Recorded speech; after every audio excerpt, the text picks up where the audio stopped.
Buenos días y bienvenidos a las primeras jornadas internacionales sobre innovación social. Una bienvenida muy especial también a las personas que se conectan desde fuera de España, que es donde yo me encuentro en este momento y por eso no les he podido acompañar. Muchísimas gracias a los organizadores y muy especialmente al Instituto SAMU de Investigación Científica y a su presidenta, la profesora doctora doña Juana Macías Seda. También un agradecimiento muy especial a la Universidad Pablo Olavide y a todos los ponentes y colaboradores y también a todas las personas que han hecho comunicaciones para enriquecer esta jornada tan interesante.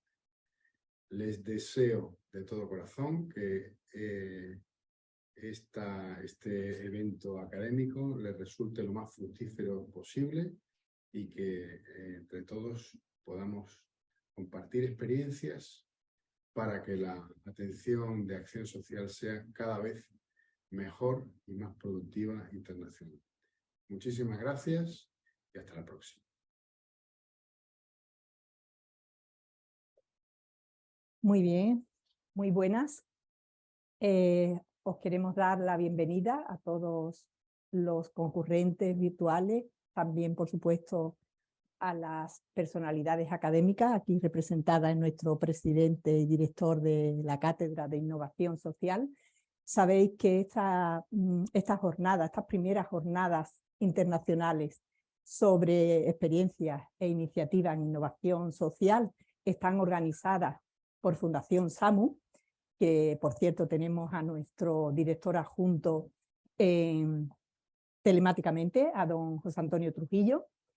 Bueno, pues como decía, están organizadas por Fundación SAMU y en concreto por el Instituto SAMU de Investigación Científica y también por la Cátedra de Innovación Social, la Cátedra SAMU de Innovación Social, cuyo director tenemos aquí al profesor José Luis Sarasola. Esta cátedra, englobada en la Universidad Pablo Olavide, sabéis que la Universidad Pablo Olavide, si se caracteriza por algo, es por ser una universidad pionera y muy comprometida con todo lo que tiene que ver con las políticas sociales y con la acción social, y no podía ser de otra forma el que organizáramos esta jornada sin su participación y colaboración. Bueno, estas jornadas tienen como objetivo el socializar esas experiencias, esas acciones, esas iniciativas que tenemos o que proyectamos siempre con el objetivo de mejorar nuestros servicios, de mejorar nuestra atención, en definitiva, de generar un mundo, una esfera social más sostenible, por supuesto, más equitativa, más confortable, más amigable.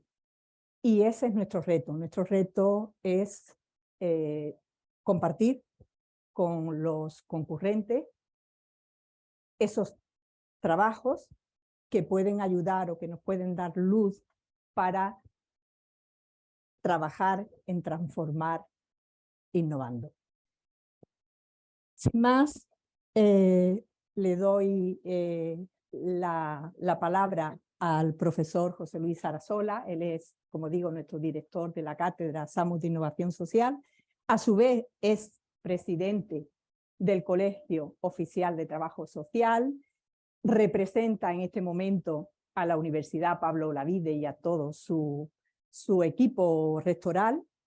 Y también luego tendremos unas valiosas palabras de bienvenida de nuestro querido jefe.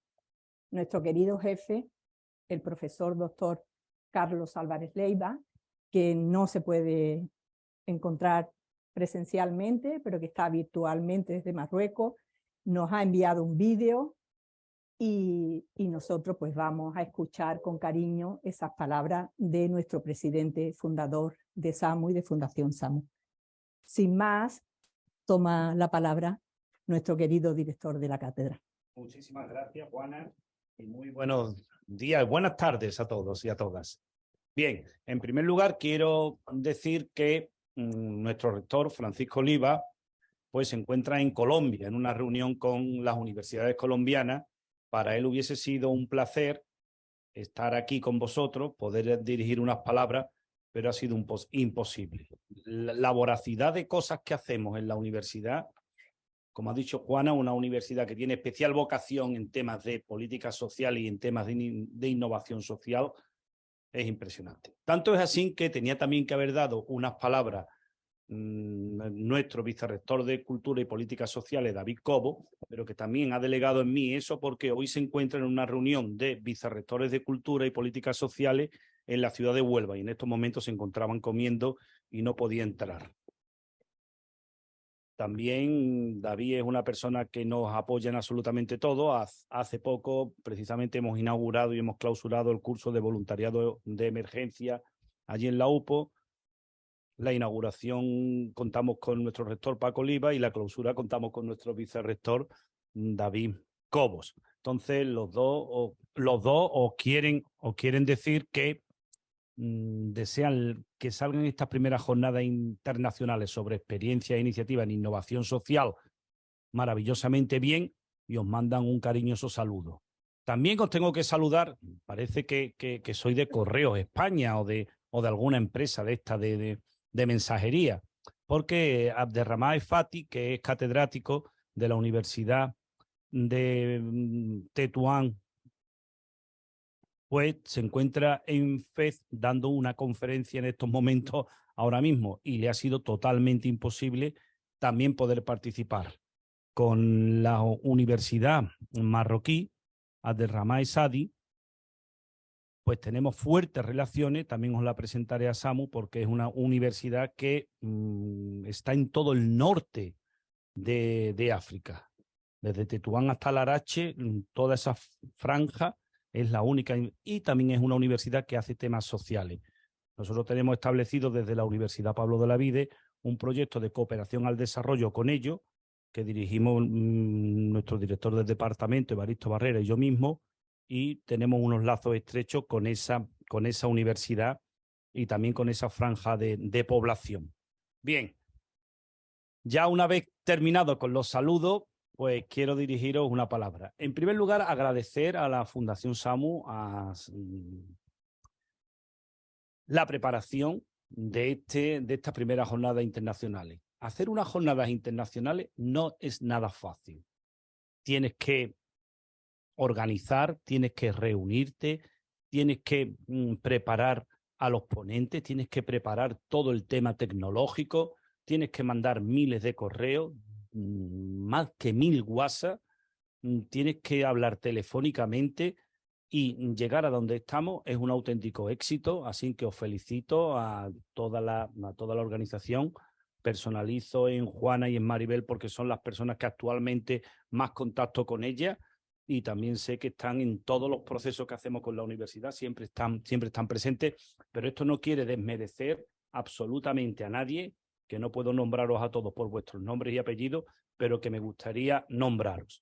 Precisamente el otro día en la universidad decía, por mi parte, que yo me considero que tengo 4 casas. Bueno, mi mujer dice que yo vivo en la universidad, que esa es más casa mía que la mía.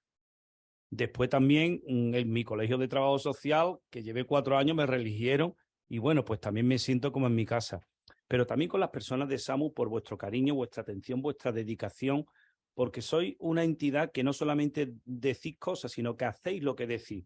Entonces también me siento como en casa porque se pueden hacer muchos proyectos. Buena prueba de ello son estas jornadas internacionales sobre experiencia e iniciativa en innovación social. Sobre la innovación social quiero decir varias cosas.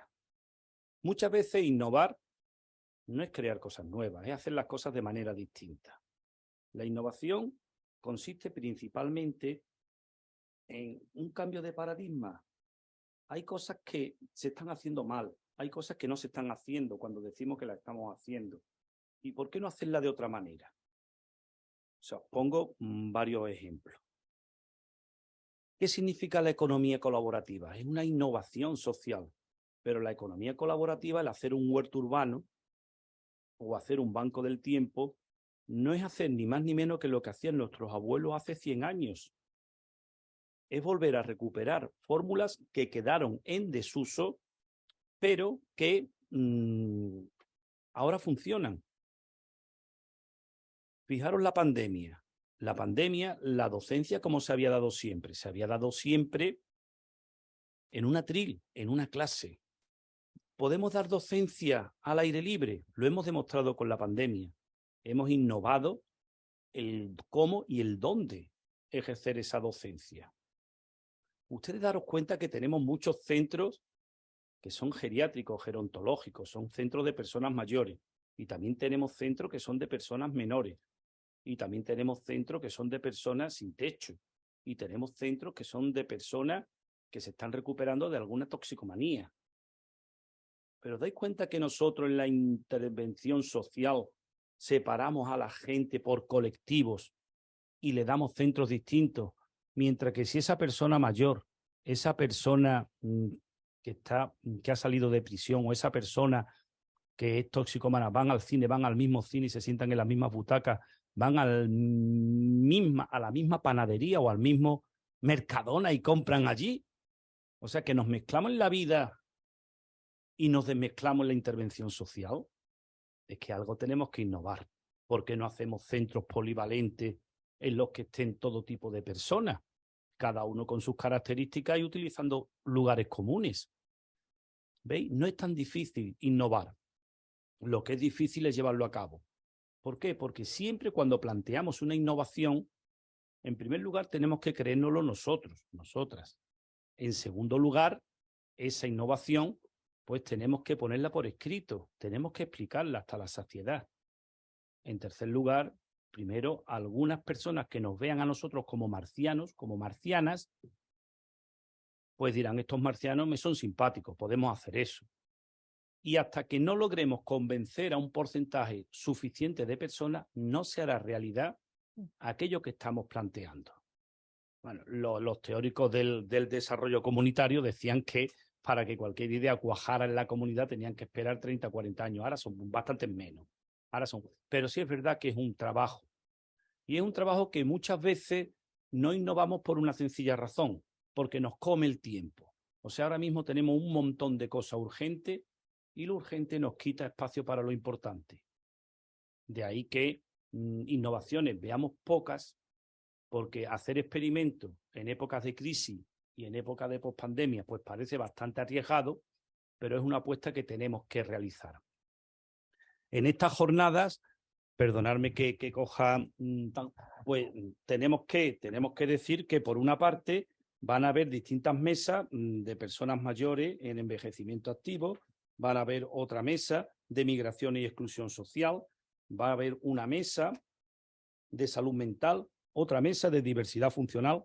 Fijaros, diversidad funcional es un término que me encanta porque decir personas con discapacidad, es decir, personas que tienen menos capacidad que otras.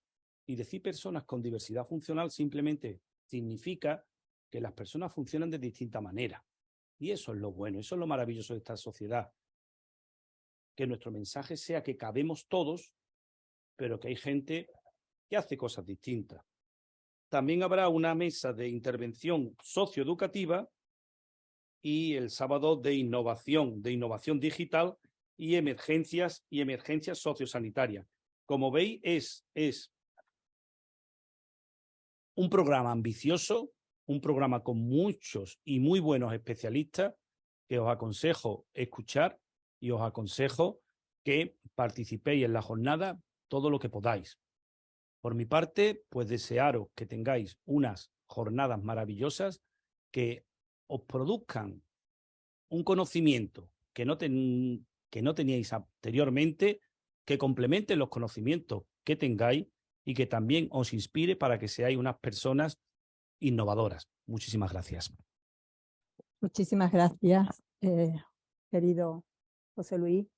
Y ahora pasamos al vídeo de nuestro jefe, nuestro querido jefe, doctor Carlos Álvarez de Iván.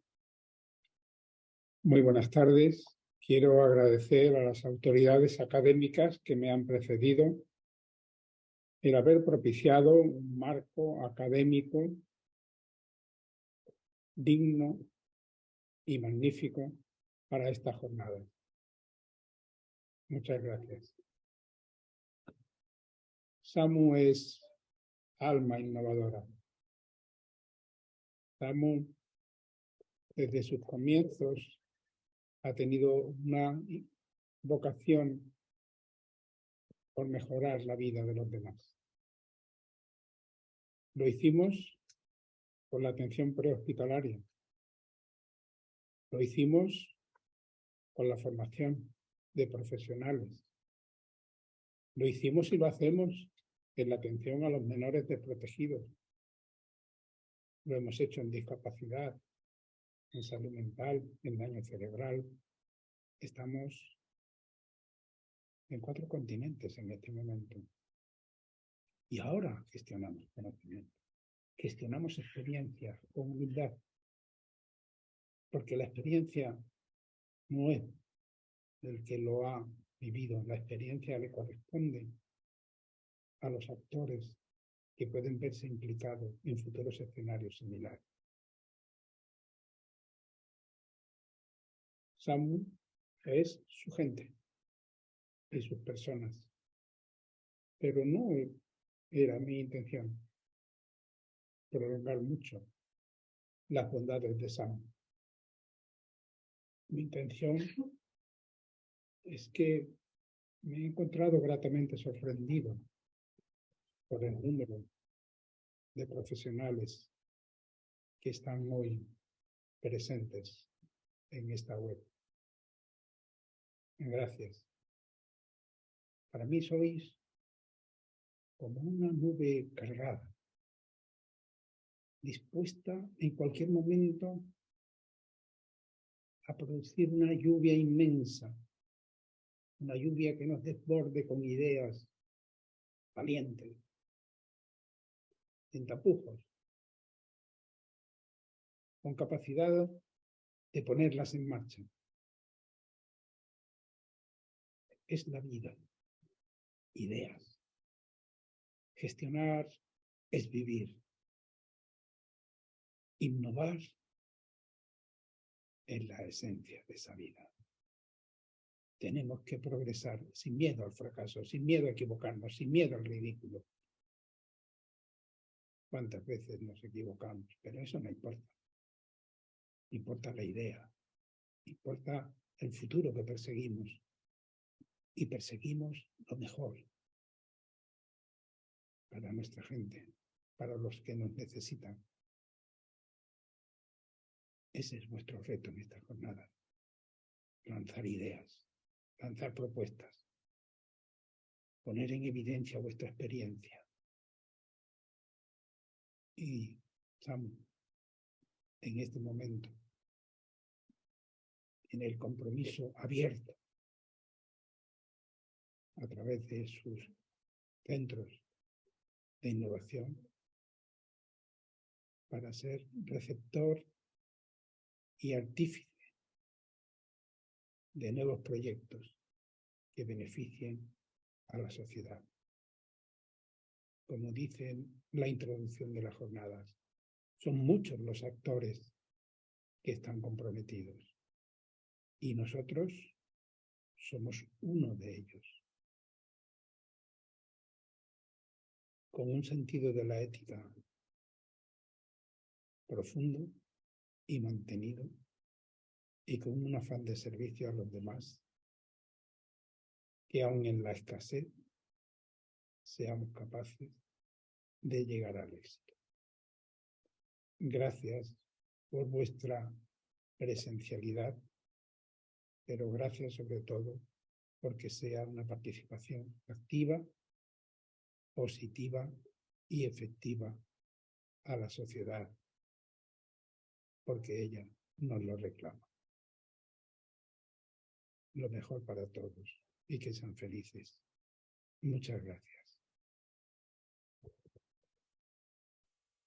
Bien, pues después de escuchar estas palabras de bienvenida del profesor Álvarez Leiva, vamos a proyectar una serie de vídeos porque, a ver, cuando nos pasó por la idea y por nuestras cabecitas el organizar este evento, pues la verdad es que teníamos que situarnos en lo que considerábamos innovación y sobre todo innovación social, porque a veces pensamos que la innovación social pues tiene que ver con un determinado ámbito profesional o el ámbito académico o el ámbito científico, cuando en realidad la innovación está en cada uno de nosotros, allá donde estemos. Y en ese sentido, pues hemos pretendido recabar información de la opinión que tienen otras personas acerca de la innovación social. Nos hubiera gustado tener esa opinión, ese sentir de diferentes esferas del ámbito social. Sin embargo, nos hemos circunscrito por tema de programación a la opinión que tienen algunos miembros de la comunidad universitaria de la Universidad Pablo Olavide. Así que damos paso a esos vídeos. Buenos días, José Luis. Muy buenos días. Mira, en la apertura de nuestras jornadas de innovación social, ¿qué es para ti la innovación social? Bueno, en primer lugar, saludar a todos los participantes y a todos los que están en estas jornadas internacionales de innovación social, de estas experiencias que vamos a compartir. Y para mí la innovación social es en el campo de los servicios sociales y socioculturales y sociosanitarios, pues hacer las cosas de una manera distinta. O sea, la innovación es cambio, la innovación es transformación, la innovación es simplemente esto. Por ejemplo, veis que es un espacio que podemos tener una clase tradicional siempre en la clase, pues aquí tenemos una clase al aire libre. Estamos haciendo docencia, pero sobre todo en primavera y sobre todo en tiempos de pandemia, esto es innovar. ¿Nace de las necesidades de la propia comunidad educativa? Pueden nacer de las mismas necesidades de la comunidad educativa, pero imagínate que nosotros estamos haciendo en servicio social, en las áreas básicas de servicio social, en el Ayuntamiento de Sevilla, estamos atendiendo a la gente tipo online o tipo telefónico. Pues innovar sería modelo personalizado de seguimiento de las personas. ¿Has visitas domiciliarias en su casa? Fíjate qué sencillo. No hacen falta grandes desembolsos, no hacen falta pues, grandes tecnologías, sino hacer una cosa en cada faceta de nuestra vida humana a favor de las personas que más lo necesitan y nos vemos socialmente. Bueno, Ana, tú eres la representante de los estudiantes, ¿no? En la Universidad Pablo Olavide. Sí. Y nosotros estamos aquí porque formamos parte de un comité científico que está organizando las jornadas de innovación y nos gustaría saber tu opinión. ¿Tú qué entiendes por innovación social? Pues mira, precisamente este año que me he metido de representante de estudiantes me he dado cuenta de las muchísimas capacidades que tiene la universidad y el propio Departamento de Trabajo Social en innovación social, porque yo entiendo la innovación social como una forma de salir de nuestra zona de confort, de salir de esa estándar como estudiantes, ¿no? De que tenemos que estar sentados detrás de una mesa escuchando unas clases cuando en realidad pues también tenemos una serie de voces y de votos en los que podemos participar tanto para la construcción de infraestructuras nuevas, tanto para apoyar a los propios estudiantes, conocer las propias personas que somos los estudiantes, los profesores, todos los cargos que hay académicos. A mí me parece una innovación social el salir de esta zona de confort en la que estamos siempre, ya te digo, detrás de... Encorsetado, ¿no? Exactamente, estamos siempre metidos dentro de un rol en el que realmente podemos dar pasos en adelante y salir de él e incluso pues innovarnos como personas. Y tú que eres una mujer joven y los jóvenes estáis siempre en punta de flecha de los grandes cambios, afortunadamente, y muchas gracias por la parte que nos toca. ¿Crees que la innovación social tiene mucho que aportar en las tres grandes crisis, la económica, la ambiental y la crisis de cuidado? Sí. ¿Puede estar ahí la solución de esas crisis? Completamente. De hecho, creo que nos hace muchísima falta en todos los aspectos, en todos los sentidos, pero tanto de la parte como jóvenes que nos corresponde, como de las generaciones de nuestros padres, las generaciones futuras que se están formando ahora en educación. Precisamente toda esa innovación puede ser el motor de cambio para solventar tantas crisis y tantos problemas que estamos teniendo actualmente. Para que no lleguemos a la catástrofe, ¿no? Un poquito, sí. Muchas gracias, Ana. Gracias a vosotros. Hola, ¿cuál es tu nombre? Yo soy Evaristo Barrera, director del Departamento de Trabajo Social y Servicios Sociales de la Universidad Pablo de Olavide. Muy bien. Hoy estamos preguntando acerca de qué es la innovación social. ¿Qué nos dirías? Hombre, mira, la innovación social, por ejemplo, desde mi campo profesional, es algo tremendamente importante. Ten en cuenta que los trabajadores sociales y otras profesiones que intervienen en lo social constantemente siempre se debatan en un dilema, ¿no? Hay muchas necesidades y no hay recursos suficientes para atender esas necesidades. Partiendo de ese dilema, siempre y constantemente tenemos que recurrir a formas innovadoras, nuevas y novedosas de hacer las cosas, de la manera en que podamos potenciar con los recursos existentes los máximos beneficios a la población con la que nosotros trabajamos. Eso es innovación social. Nos lleva a interactuar con diferentes agentes, con diferentes actores. Efectivamente. Ahora mismo, ten en cuenta que todo el tema de la intervención social o desde mi campo, ¿no? Pero referido a la innovación social sería la combinación de la alternativa, la búsqueda de caminos nuevos y maneras de experimentar con soluciones que a lo mejor de otra manera más ortodoxa o más estándar, pues nos llevan de una manera, en una vía, pero que a lo mejor podemos nosotros conseguir con resultados alternativos. Decía Einstein que si no quieres conseguir los mismos resultados, no hagas las cosas siempre de la misma manera. Por eso hay que innovar socialmente. Muy bien. Bueno, Pablo, tú eres estudiante aquí en Pablo de Olavide de Trabajo Social, ¿verdad? Sí, en cuarto ya terminando la carrera. Qué bien, ya estás para salir. Sí. Y enfrentarte al mundo. Primero el TFG. Bueno, cuéntanos, ¿tú qué entiendes por innovación social? Bueno, pues yo desde que entré aquí en la UPO y me metí en la carrera de Trabajo Social, yo tenía claro de que la innovación social era aquel motor de cambio que surge desde las personas, con y para las personas. Y yo lo entiendo como una manera de salir de lo que nosotros conocemos como lo que es lo hegemónico para transformar la sociedad en base a pequeños granitos de arena. Y yo creo que ahí el trabajo social pues, tiene una labor fundamental que es la concienciación y sensibilización de la población con respecto a las necesidades que hay en los diferentes colectivos vulnerables de la sociedad y de cómo cada persona puede tener un impacto en esa estructura social, ¿no? Ahora que recientemente hemos atravesado una pandemia casi exitosamente, la cosa parecía que va a ir mucho peor, aunque estemos pagando las consecuencias a largo plazo. ¿Tú crees que en situaciones críticas como la que hemos atravesado, la innovación social es una de las grandes salidas o de las soluciones?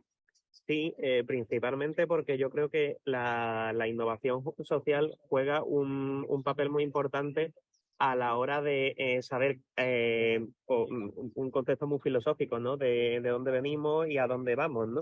Y yo creo que ahí es donde nosotros como profesionales y las personas que están fuera de la universidad tienen un papel muy grande a la hora de aunar la población, ¿no? De formar un sentido comunitario. Y en este caso, cuando hablamos de la pandemia, pues tuvo un papel resiliente, ¿no? Se podría decir incluso. Muchas gracias. ¿A ti? Buenos días, doña Rosa María Díaz Jiménez, decana de la Facultad de Ciencias Sociales. Sí, de aquí de la UPA. Qué bien. Estamos recogiendo diferentes conceptos de lo que piensa la gente acerca de qué es la innovación social. ¿Qué es para ti? Bueno, para mí, realmente nosotros hemos estado trabajando ese concepto muy ligado a lo que es la innovación social de carácter comunitario, ¿no? Y en ese sentido, bueno, pues para mí la innovación social, en primer lugar, tiene que responder a una necesidad. Cualquier cosa que se considere innovación social tiene que responder a una necesidad de algún colectivo, de algún grupo social, etcétera, ¿no? Es decir, que tiene que producir un cambio, de alguna manera, que responda a o satisfaga una necesidad de un grupo, de un colectivo. En segundo lugar, para mí la innovación social, no para mí, sino un poco lo que hemos estado analizando, ¿no? Y trabajando. La innovación social tiene que contar con la participación de la gente, es decir, tiene que establecer un procedimiento, tiene que tener un procedimiento, un proceso, no puede ser un resultado y ya está, sino que tiene que tener en cuenta un proceso, una forma de hacer las cosas. Y esa forma de hacer las cosas también contando con la gente, es decir, un procedimiento bottom-up que tenga en cuenta a las personas.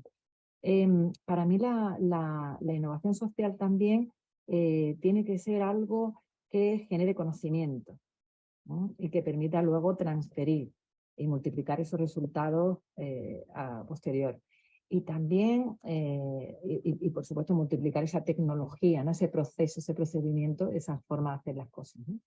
Y también, finalmente, creo que la innovación social necesita, como diría, generar redes. Es decir, una red que permita eso, el empoderamiento de las personas, ¿no? Esa participación, ese empoderamiento. Pues no sé. Qué palabras tan valiosas, empoderamiento. Y la veo, y digo, ¿qué papel tiene la mujer, el enfoque de género en la innovación social? Bueno, aquí yo realmente para mí es una buena estrategia porque todo lo que suponga empoderamiento, pues hay que aprovecharlo. Y si los procesos de innovación social exigen estrategias que empoderen a las personas que participan en esas actuaciones, porque son de abajo arriba, es una participación que permite ese empoderamiento, ¿no? Pues es una buena estrategia para las mujeres, ¿no? Sin embargo, creo que puede ser un arma de doble filo. En muchos casos hay, esto como todo, yo he definido lo que es para mí la innovación social desde un punto de vista, desde un paradigma comunitario, pero hay otros paradigmas que son mucho más utilitaristas y son mucho más, bueno, de carácter economicista.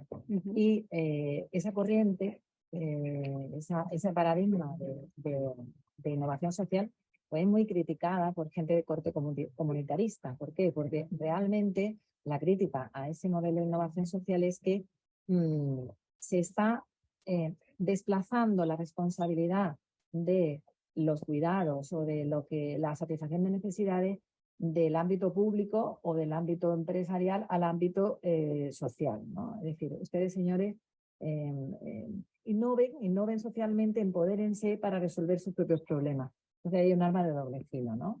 Con lo cual, y si encima lo dejamos a manos de las mujeres, significa que las dejamos solas para que se empoderen y hagan cosas y satisfagan con el vestido, ¿no?, de innovación social. Ojo y cuidado a eso, ¿no?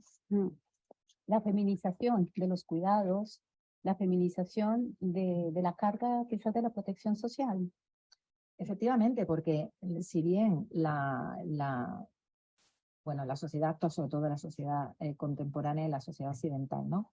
Ha habido un proceso en el que se han socializado los cuidados, pero no se han desfeminizado los cuidados. Si en la sociedad empieza, o sea, los cuidados siguen en manos femeninas, eso está claro, pero si la sociedad empieza a quitarse responsabilidades y volverlas a la sociedad, ¿no? Pues, no, el ámbito público no se puede hacer cargo, el ámbito, pues se corre mucho riesgo de que, bueno, vuelvan a las mujeres, pero en el ámbito privado. Y haya un retroceso, ¿no? Y eso que los cuidados en el ámbito público, que están feminizados, siguen muy desprestigiados y muy desvalorizados. No hay más que ver, bueno, cuál es el salario que cobran las mujeres en el ámbito del cuidado socializado, ¿no?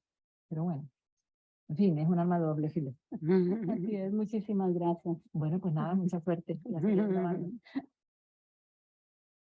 Bien, pues siguiendo en el concepto y en todo lo que tiene que ver con la innovación social, vamos a contar con la participación nuevamente del profesor José Luis Sarasola y aquí nuestra responsable de desarrollo, doña Lucero Hernández. Bueno, muchas gracias, Juana, y buenas tardes para todos los participantes a las primeras jornadas internacionales. Como hemos visto, tantas opiniones muy académicas acerca de innovación social. José Luis, las personas con discapacidad, los menores bajo protección del Estado, aquellos grupos, aquellas minorías tan vulnerables, ¿cómo llegar con proyectos innovadores a nivel social? Bien, digo que cualquier colectivo de temática social, de servicios sociales, de política social, de bienestar social, pues podemos aplicarle esta innovación. Voy a explicar, por ejemplo, en el campo de las personas con diversidad funcional, campo de personas con discapacidad, pues existen muchos proyectos que pueden ser innovadores. Empiezo por uno, por ejemplo, que estamos siguiendo nosotros. El programa FEVIDA. ¿En qué consiste el programa FEVIDA? Nosotros tenemos en la universidad un programa hecho con la ONCE, con la Organización Nacional de Ciegos Españoles, por el cual determinadas personas con síndrome de Down están yendo durante un curso completo a la universidad. Pero no solamente es que estén yendo a la universidad y profesores y profesoras estén explicándole un temario, sino que después con estas personas, fijaros que son personas que la mayoría de su tiempo están en su casa con sus padres, con sus tutores legales, pues hemos propiciado 3 proyectos distintos. Un proyecto que consiste en una semana de vida autónoma, donde cogemos a estas personas y sin sus padres y sin sus madres pasan una semana en la residencia Flora Tristán. Una residencia que después explicaré, pero que gracias a los colaboradores que tenemos y gracias al equipo técnico que tenemos y 2 monitores que se contratan para que estén con ellos 24 horas, pero en esa semana hacen de comer, se hacen las camas, limpian la habitación y sobre todo están sin papá y sin mamá viviendo una vida autónoma. De ahí pasamos a 15 días y esta semana hemos lanzado un proyecto para 3 meses. Queremos tener chicos y chicas con una diversidad funcional, psíquica, mental, que tengan síndrome de Down, que pasen 3 meses de vida autónoma en un barrio como el Polígono Sur, conceptualizado como el barrio más pobre, según el Instituto Nacional de Estadística, de toda España. Entonces, eso es un proyecto que tenemos en nuestra universidad para personas con diversidad funcional que sirve. Segundo proyecto, que os va a gustar. Nosotros, por ejemplo, en la universidad vimos que había que tener una discriminación positiva en aquellos alumnos, alumnas que más necesidades tuvieran. De ahí que hayamos creado una oficina de diversidad funcional, que tengamos contratado una psicóloga y tenemos contratado una trabajadora social. Y fijaros si mi universidad, si la Universidad Pablo de Olavide le da importancia a estos temas, que la plaza de la trabajadora social sale a oferta pública de empleo personal laboral fijo, estable. O sea, que no queremos que sea una cosa temporal, queremos que sea una cosa definitiva. Y esa oficina lo que produce son cambios en los programas de los alumnos, adaptando sus necesidades, su discapacidad a los programas académicos universitarios. Esto hace 5 años simplemente no existía. Innovamos. Tercero, por ejemplo, tengo la suerte de estar en el Consejo Municipal de Servicios Sociales del Ayuntamiento de Sevilla y ahí se lo tengo que agradecer al concejal de Servicios Sociales, Cohesión Social, Juan Manuel Flores, y a la directora general, Emilia Barroso, porque hicimos una propuesta. Ustedes sabéis que cuando una persona con diversidad funcional se presenta a unas oposiciones, tiene que tener un temario adaptado a su discapacidad. Pues el ayuntamiento no lo tenía. Y como la innovación precisamente es ver cómo se pueden atender necesidades no atendidas, pues se ha puesto el ayuntamiento a trabajar en la adaptación de temas en función de las distintas diversidades funcionales que existen. Y el último proyecto que os invitaré a participar, estoy dentro de una red que es europea, donde ya se han celebrado 5 congresos a nivel en Portugal, en Madrid, en Italia, y el próximo se hará el año que viene en la Pablo de Olavide, con una campaña dirigida a la diversidad funcional visual, a las personas ciegas, sordociegas, que se llama Si tú subrayas, no leo. Una cosa curiosa, los universitarios españoles subrayan los libros, los suyos, los de la biblioteca, los que donan, y la persona que es ciega, cuando la máquina de la ONCE lee un libro que está subrayado, no lee palabras, lee punto, raya, raya, raya, raya. Imaginaros personas con diversidad funcional visual, imaginaros personas que tengan cualquier alteración psíquica que necesite de esas máquinas para leer y que se dé cuenta que no solamente no le está leyendo lo que ahí está escrito, sino que lo está confundiendo, equivocando, poniendo más nervioso.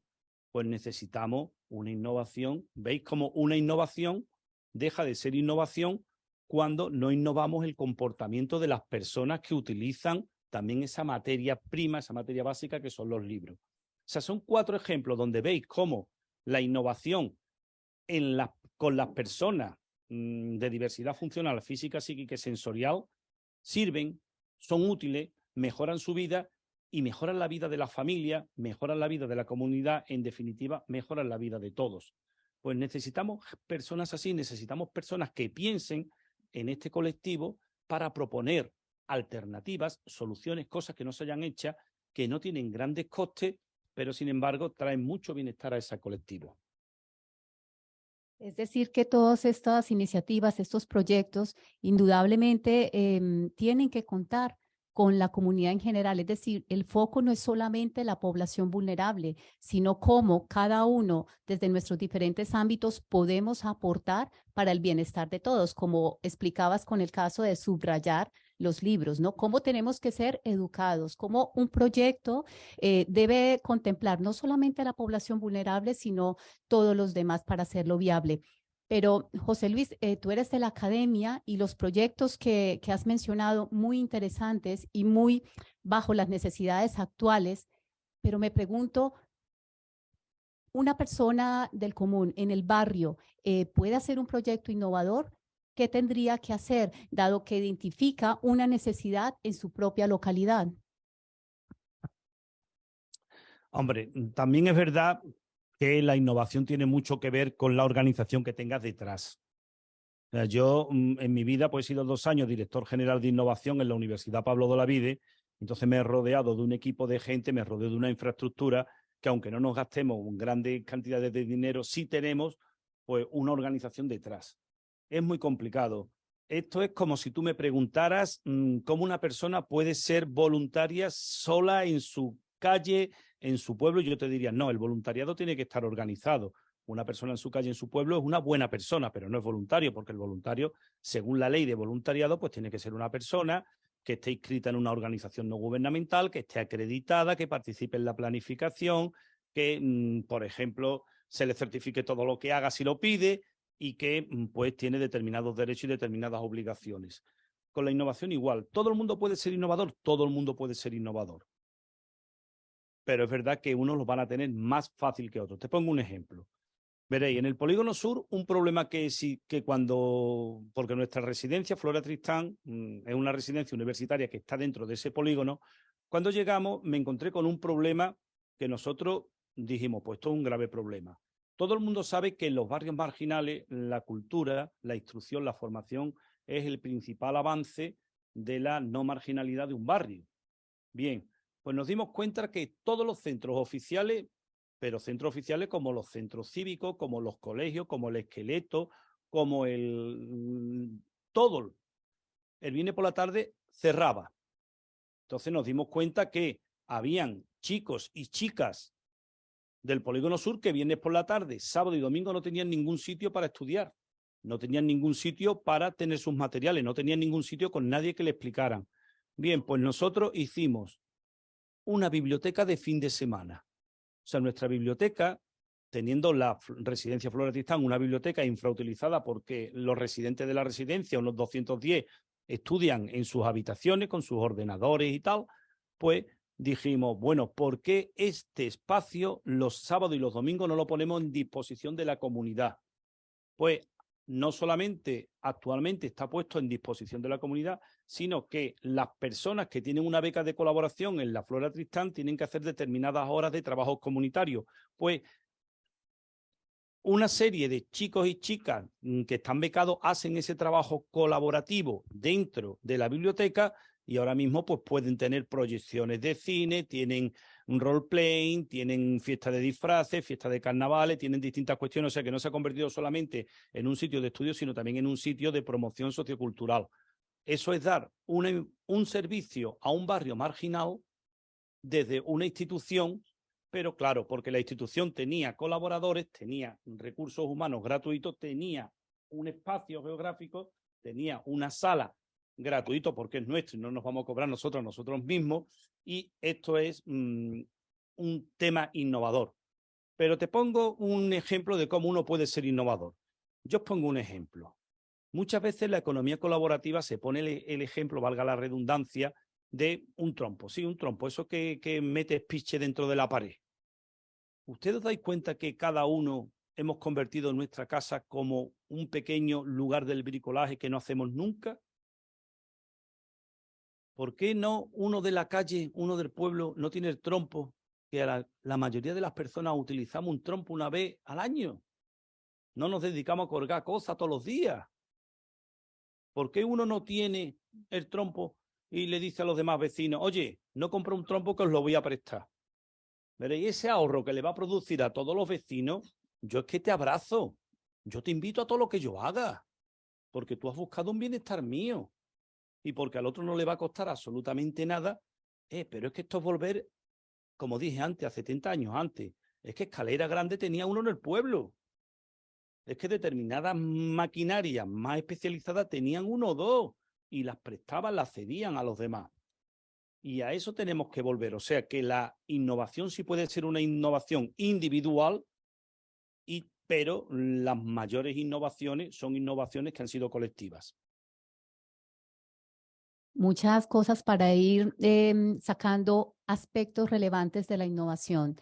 Uno, que preferiblemente vaya organizado a través de universidades, de la organización, de la organización civil, de las ONGs. Es decir, se necesita realmente una organización para poder presentar un proyecto o una iniciativa. Dos, eficiencia. No se necesita grandes inversiones, sino algo, una idea, como es la de compartir un trompo, pues es eficiencia del gasto y es un bienestar para todos. Otra de los aspectos que han mencionado, institucionalidad pública. ¿Cómo debemos ir enmarcados y trabajando articuladamente con lo público para que sea sostenible? Y de la mano de la sostenibilidad, lo que mencionabas de la trabajadora social en la universidad, cómo ese talento humano permanece ahí y no está fluyendo porque se pierde el conocimiento. En todo esto, ¿qué relevancia tiene la transferencia del conocimiento? Fijaros que cuando se crea la universidad, precisamente, que es una institución española que tiene ya más de 800 años, pues se crea con dos motivos.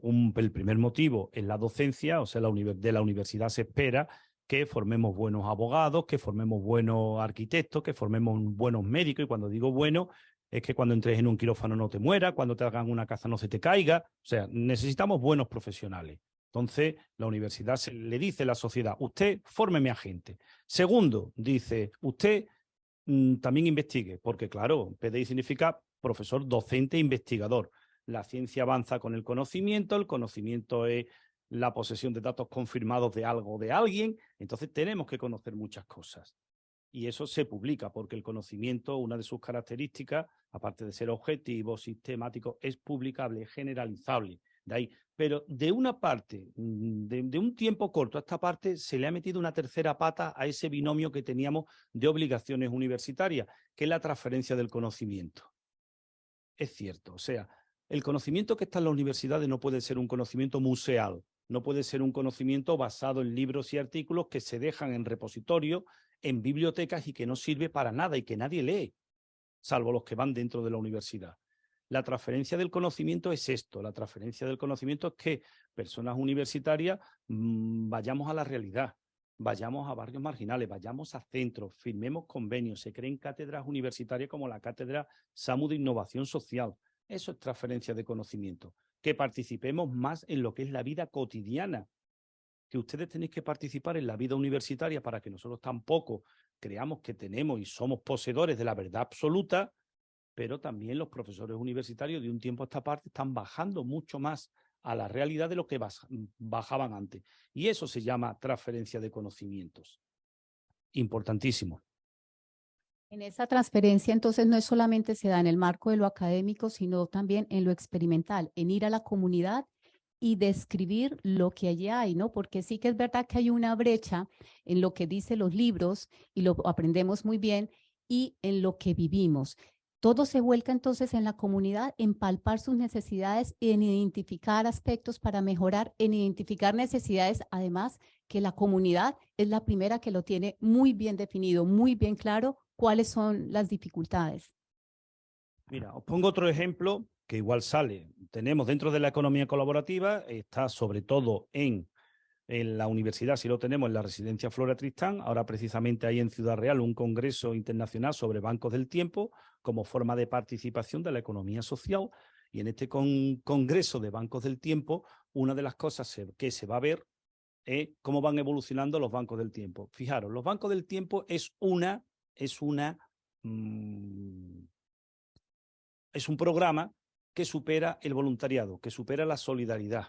Porque el Banco del Tiempo se define como una solidaridad retribuida. Lo que tú haces por mí, yo hago por ti. Entonces, en el Banco del Tiempo se están apuntando gente, y el mejor Banco del Tiempo que tenemos en los servicios sociales comunitarios, las áreas básicas de servicios sociales del Ayuntamiento de Sevilla, está en el polígono norte, en el polígono de San Pablo, perdón. Pues hay apuntado en ese Banco del Tiempo fontaneros, hay apuntado jubilados, hay apuntado electricistas, hay apuntado pintores, hay apuntado amas de casa.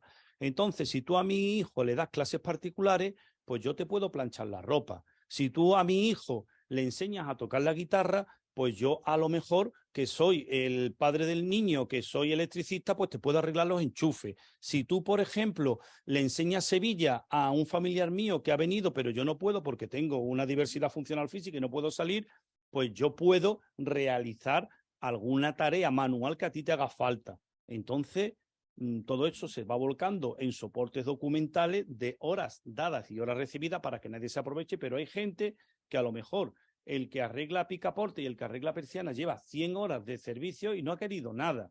Son gente que son solidarias, pero fijaros, son solidarias en cuestiones que lo que llevan dentro de la economía colaborativa es un ahorro de las familias, igual que los huertos urbanos, que han sido fórmulas que, si os dais cuenta, innovadoras, que vienen cuando viene la crisis. José Luis, la pregunta del millón. ¿Qué papel tiene el empresario en ser innovador social? No solamente de miras hacia la comunidad, sino también al interior de sus organizaciones. ¿Se puede hablar de una innovación social en el interior de una empresa? Yo es que creo que innovan más las empresas que las administraciones públicas. Claro que sí, claro que sí. Fíjate simplemente cuántas empresas están apostando ahora por el cohousing, cuántas empresas están apostando por el modelo residencial. Se ha visto con la pandemia, el modelo de grandes residencias, tener una residencia en Alcalá de 210 personas es invitarlos al suicidio. Viene una pandemia y claro, son personas débiles, son personas mayores, tienen menos defensa, si uno se contagian todos y los que estén peor van a fallecer. Eso es así, y así de crudo, y lo tengo que contar. En este sentido, pues tenemos que ir la innovación a residencias más pequeñas, las mayores de residencias. Fíjate, en Sevilla, de las 132 residencias que hay, solamente 4 son públicas, 2 son de la Junta y 2 son de Diputación. Entonces hay pocas residencias públicas, pero hay muchísimas privadas que están innovando con domotización, que están innovando con robots que atienden determinadas necesidades de las personas mayores. El tema del cohousing lo están poniendo en marcha particulares y empresas que son viviendas adaptadas en sentido de comunidad de personas mayores que comparten unos mismos servicios en un mismo espacio. Pues son medidas innovadoras que la administración no está haciendo nada ahí, pero sin embargo la empresa privada está realizando. Entonces son cuestiones importantes. Fijaros que la pandemia en el campo empresarial ha traído también el trabajo en casa. O sea, había antes que creíamos que toda la actividad laboral se tenía que hacer de 8 a 3 dentro de una oficina, dentro de un despacho, y el teletrabajo pues va cogiendo fuerza, y esto hace 5 años era impensable. ¿Quién iba a decir me voy a quedar y voy a trabajar desde mi casa, aunque trabajara en temas informáticos? ¿Ves que la innovación no tiene fronteras, no tiene lugares? Puede hacerlo la empresa pública, puede hacerlo las entidades no gubernamentales, puede hacerlo la empresa privada, pueden hacerlo los particulares. Toda persona que tenga algo de iniciativa, que sea extrovertida, que encuentre apoyo en los demás en aquellas cuestiones que propone, puede ser una persona innovadora. En ese orden de ideas y todo lo que hemos visto que es innovación social, ¿cuáles son los retos de la innovación social? ¿Cómo están ahí las nuevas tecnologías? ¿Qué retos nos enfrentamos los que trabajamos en proyectos y que lo hacemos para transformar la comunidad? Es complicado porque, como decía antes, la población muchas veces son resistentes al cambio. O sea, a ti te parece que lo que tú tienes, aunque funciona mal, siempre lo conoces mucho mejor y lo controlas mucho mejor que cosas nuevas. Yo te pongo un ejemplo. Ahora mismo estamos intentando montar una cooperativa de impulso empresarial de acción social. Eso es una cosa innovadora. De eso ahora mismo en Sevilla no hay ninguna. Y eso es una cooperativa que está intentando montar, por ejemplo, el Colegio de Trabajo Social con 2.267 colegiados, dirigido a los colegiados, a las colegiadas que están desempleadas. Darle un instrumento para que puedan presentar proyectos, para que se puedan presentar a convocatoria desde una cooperativa o desde una fundación. Veremos cómo lo hacemos. Pero si tú haces una asamblea y dices, vamos a informar a la gente de este proyecto, y a la asamblea te vienen 2 de 2.000, tú dices, pues ¿de verdad le interesa a la gente esto que tú estás creyendo que mejora su vida? Porque yo, gracias a Dios y gracias a lo que ha hecho mi familia por mí, soy funcionario. Yo no me voy a meter en una cooperativa para buscar trabajo. Pero ¿y por qué los que están desempleados no exploran todo? Pues es verdad que hay cosas que incluso nosotros ponemos en marcha creyendo que esto facilita la vida de las personas porque les da una plataforma para encontrar empleo y para que presenten en una empresa matriz sus ideas para ser empleados, que no conseguimos. O sea que muchas veces se cuentan los éxitos, no se cuentan los fracasos, pero fracasos también se tienen en la innovación porque bien la sociedad no es receptiva. Mira, en esto que estoy contando de los bancos del tiempo se intentó implementar en los 10 distritos de la ciudad de Sevilla. Pues solamente se implantó en uno. ¿Por qué? Porque en los demás, o bien los responsables técnicos, que no políticos, no estaban convencidos, o bien el mensaje no llegó a la población, o bien la población, cuando les llegó el mensaje, no lo querían. El otro día me fui a dar una conferencia en Jaén y en Jaén me pasó una cosa muy, muy, muy curiosa. En Jaén han hecho un metro en medio de Jaén. Y el metro no ha entrado en funcionamiento. Y ahora mismo tienen 2 vías en medio de una ciudad que sirve de aparcamiento para los coches, en medio de la carretera, porque no tiene otro uso.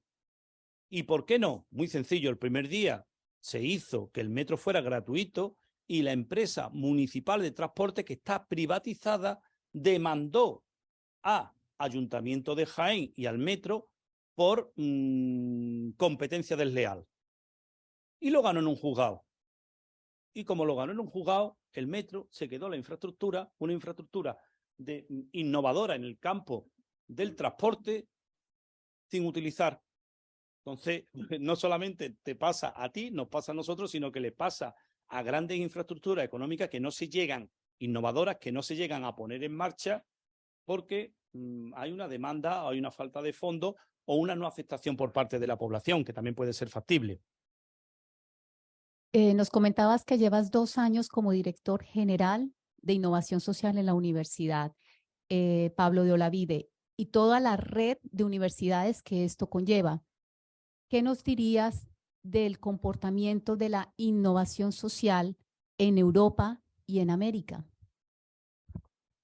Ya dejé de ser, cuando presenté mi solicitud a catedrático, dejé de ser director general de innovación social. Eso fue una época de mi vida, que además es reciente, que le tengo muchísimo cariño, pero que actualmente ya no soy director general de innovación. La innovación, pues yo creo que es que va a estar transversalmente en muchísimas formaciones en todos lados. Es la palabra de moda. La palabra de moda es innovar. ¿Por qué? Antes os decía que hay una cuestión que domina la política europea, que es la maximización de beneficios minimizando costes. Es decir, vamos a intentar hacer las máximas o el máximo número de cuestiones, de proyectos, de programas, de actividades, de tareas, y que nos cuesten el menos dinero posible. Entonces, de ahí la innovación tiene mucho que ver. Van a salir subvenciones de innovación, van a salir programas de innovación. Es verdad que ahora mismo direcciones generales de innovación hay en pocas universidades, se va a generalizar y va a ser una de las palabras de moda en los próximos años, no solamente en Europa, sino en todo el mundo, porque nos estamos dando cuenta que muchas de las cosas que estamos haciendo ahora no salen, que muchas de las cosas no sirven, que muchas de las políticas que ponemos en marcha no han mejorado lo que hay. Entonces puede ser que haciéndolo de otra manera, que cambiando la forma de hacer las cosas, salgan mejor. Por lo menos es una apuesta, por lo menos es, iba a decir, un experimento en el buen sentido de la palabra, de que vamos a experimentar posibilidades nuevas de realización de acciones y actividades con colectivos, en nuestro caso de la innovación social vulnerable o que pueden entrar en la exclusión social si no intervenimos con ellos, y a lo mejor sale mejor. ¿Qué rol tenemos los sanitarios que trabajamos en diferentes ámbitos, no solamente clínicos, sino también en ese ámbito social, pero en general, sea en la clínica o sea en un trabajo administrativo? ¿Qué rol tenemos los sanitarios en el contexto de la pandemia y en el estado de salud de la población? ¿Cuál sería nuestro rol como innovadores? Eso me vas a preguntar. Yo que soy del campo social y no sanitario, pero fíjate, el personal sanitario, la sanidad, se definió como un concepto biopsicosocial, o sea, ante la salud, la sanidad solamente era curar enfermedades. Actualmente no solamente es curar enfermedades, sino es la promoción, es la prevención. Entonces, los sanitarios, una de las cuestiones principales que tiene nuestra sociedad es la sanidad. La sanidad tiene que cambiar, de hecho cambia. Fíjate que la talidomina, que para la mayoría de las mujeres y para mucha parte de la población, cuando produjo en la década de los 60 tantos tipos de enfermedades y tantos tipos de discapacidad, actualmente se vuelve a recuperar la talidomina para tratamientos del cáncer. La evolución es tremendo, como algo que antes habíamos demonizado, ahora acepta la comunidad científica porque dice, porque puede ser bueno para esto, no para las personas que estén embarazadas, pero sí para las personas que tengan cáncer. Entonces, en la sanidad trabajan muchos profesionales muy distintos que también pueden innovar en la forma en la que ven los problemas, en la forma en la que ven las necesidades. Os digo que un campo grande de la innovación vuestra va a ser los grupos de autoayuda y los grupos de ayuda mutua, que son tan frecuentes en el campo sanitario porque tienen mucho que decir. La innovación también va a ir en el campo de cómo humanizar la atención hospitalaria, cómo trabajar con aquellos colectivos, por ejemplo, de enfermedades raras, que están súper dejados de la mano de Dios. O sea que quedan muchas cosas que innovar, no solamente en el campo general, sino también en el campo sanitario. Además que es un reto ver al usuario, al paciente, no como aislado de todo su contexto familiar, ¿no? Y de su contexto laboral, económico, sino verlo en un todo. Y en eso Andalucía ha hecho unos esfuerzos maravillosos, también muy de la mano de las TICs, con la historia única social y de salud de manera articulada. Vemos muchos ejemplos sobre diferentes iniciativas de innovación social. Y para ir concretando, José Luis, ¿qué podrías decir? ¿Qué palabras claves se nos viene a la cabeza o piensas cuando hablamos de innovación social? ¿Qué palabras claves dices, esto debe tenerlo, esto? ¿Qué se te viene? La primera palabra que se me viene es necesidad, porque si no existe esa necesidad, innovar no sirve para absolutamente nada. En segundo lugar, se me viene la palabra equipo, porque si no tenemos un grupo de gente que crea en lo que hacemos y que nos acompañe en el proceso, nos sentimos huérfanos, nos sentimos solos. En tercer lugar, capacidad. Es verdad que tenemos que tener unos conocimientos mínimos, que tenemos que conocer, pero no digo unos conocimientos científico-técnicos, que tenemos que conocer cómo funciona la administración pública, que tenemos que conocer cuáles son las necesidades latentes, tenemos que saber dónde nos movemos, que yo creo que tampoco podemos ser todólogos, que sería la tercera palabra, no ser todólogos, sino que cada uno se dedicara al campo que sabe, al campo que tal. En cuarto lugar, otra palabra clave en la innovación van a ser los recursos. Bien, es cierto que si no contamos con unos recursos va a ser imposible innovar. Y la última palabra que diría sería la resiliencia. Muchas veces vamos a fracasar en procesos en nuestra vida. Fracasamos continuamente, diariamente en nuestra vida familiar, en nuestra vida con nuestros hijos, en nuestra vida con nuestros amigos, incluso con nuestros compañeros de trabajo. Muchas veces hemos fallado, pues imaginaros en el campo de la innovación, que conocemos menos que los campos anteriores que he comentado. Fallaremos muchas veces. pero tenemos que ser resilientes en el buen sentido de la palabra, de saber encajar los golpes, saber encajar los fallos, saber encajar las cosas que no salen e intentar que la próxima vez nos salgan un pelín mejor. Además que hay algo transversal en los requerimientos cuando hablamos de innovación social, por ejemplo, medio ambiente, por ejemplo, igualdad de género, por ejemplo, sostenibilidad. Sería importante hacer un checklist en el momento de pensar en un proyecto de innovación social o ¿existen esas herramientas?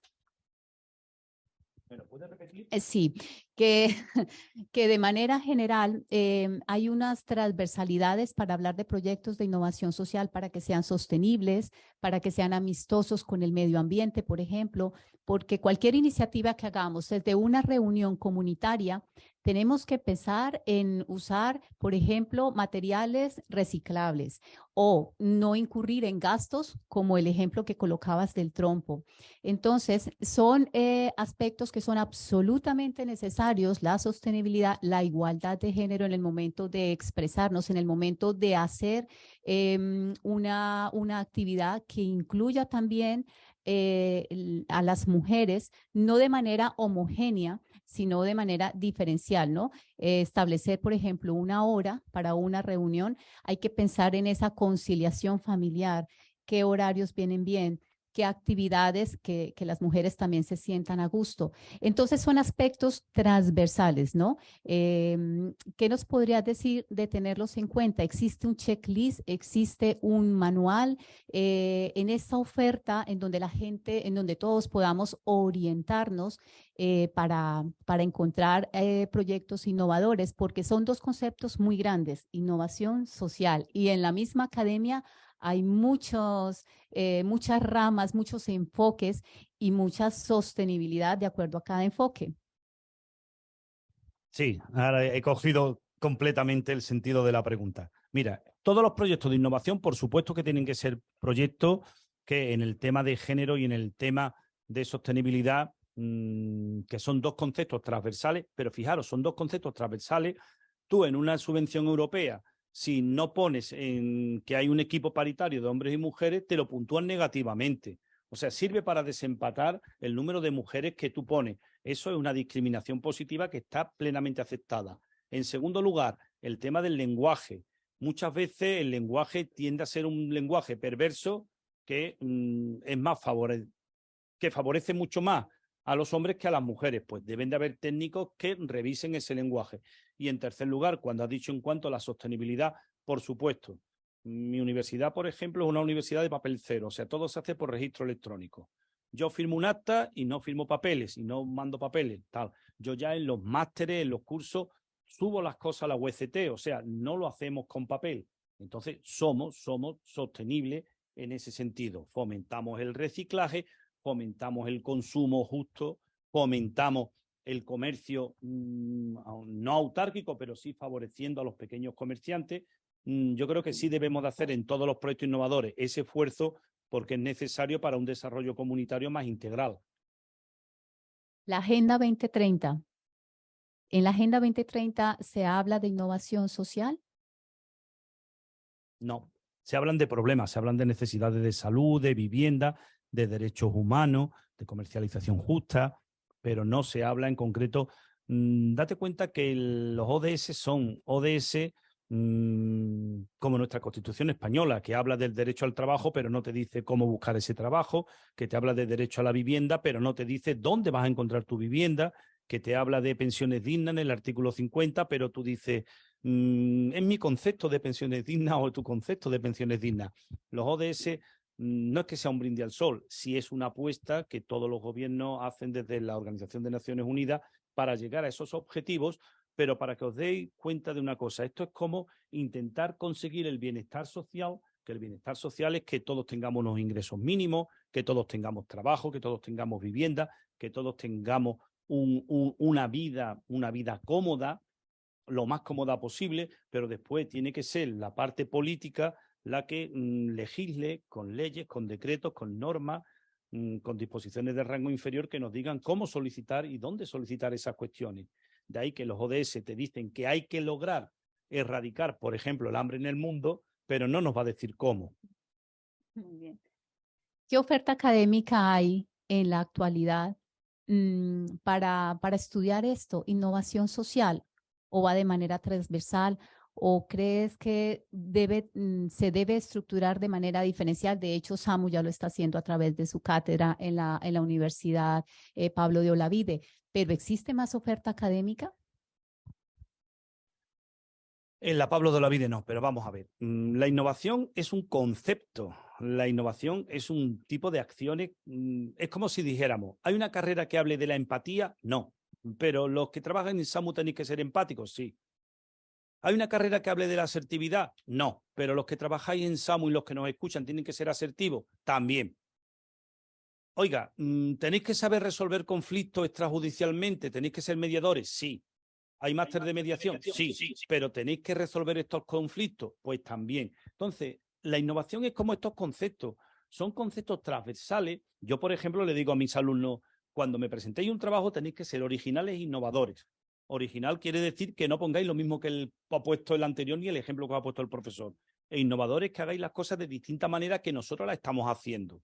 Entonces, eso es fomentar la innovación. O sea, esto es como ser extrovertido e introvertido. La persona extrovertida buscará en sus acciones que el resto de personas que lo escuchan o que se forman con él sean extrovertidas. Aquella persona que sea introvertida proyectará de sí mismo una imagen que dejará un pozo en sus alumnos, quien lo escucha, de no participar en absolutamente nada. De ahí que la innovación sea más ese proceso transversal que debe de estar en todas las carreras, que debe de estar en todos los ámbitos de nuestra vida, como he dicho antes, la administración pública, las organizaciones no gubernamentales, las empresas, el mundo académico, deben de estar impregnados del concepto de innovación, que es una manera distinta de hacer las cosas. Tenemos una pregunta en nuestro chat y dice, en relación a los presupuestos participativos en Sevilla, que eran un elemento novedoso de innovación social, ¿podría haberse debido su falta de consolidación al hecho de que la ciudadanía no está implicada en el sentido verdaderamente comunitario? Bien.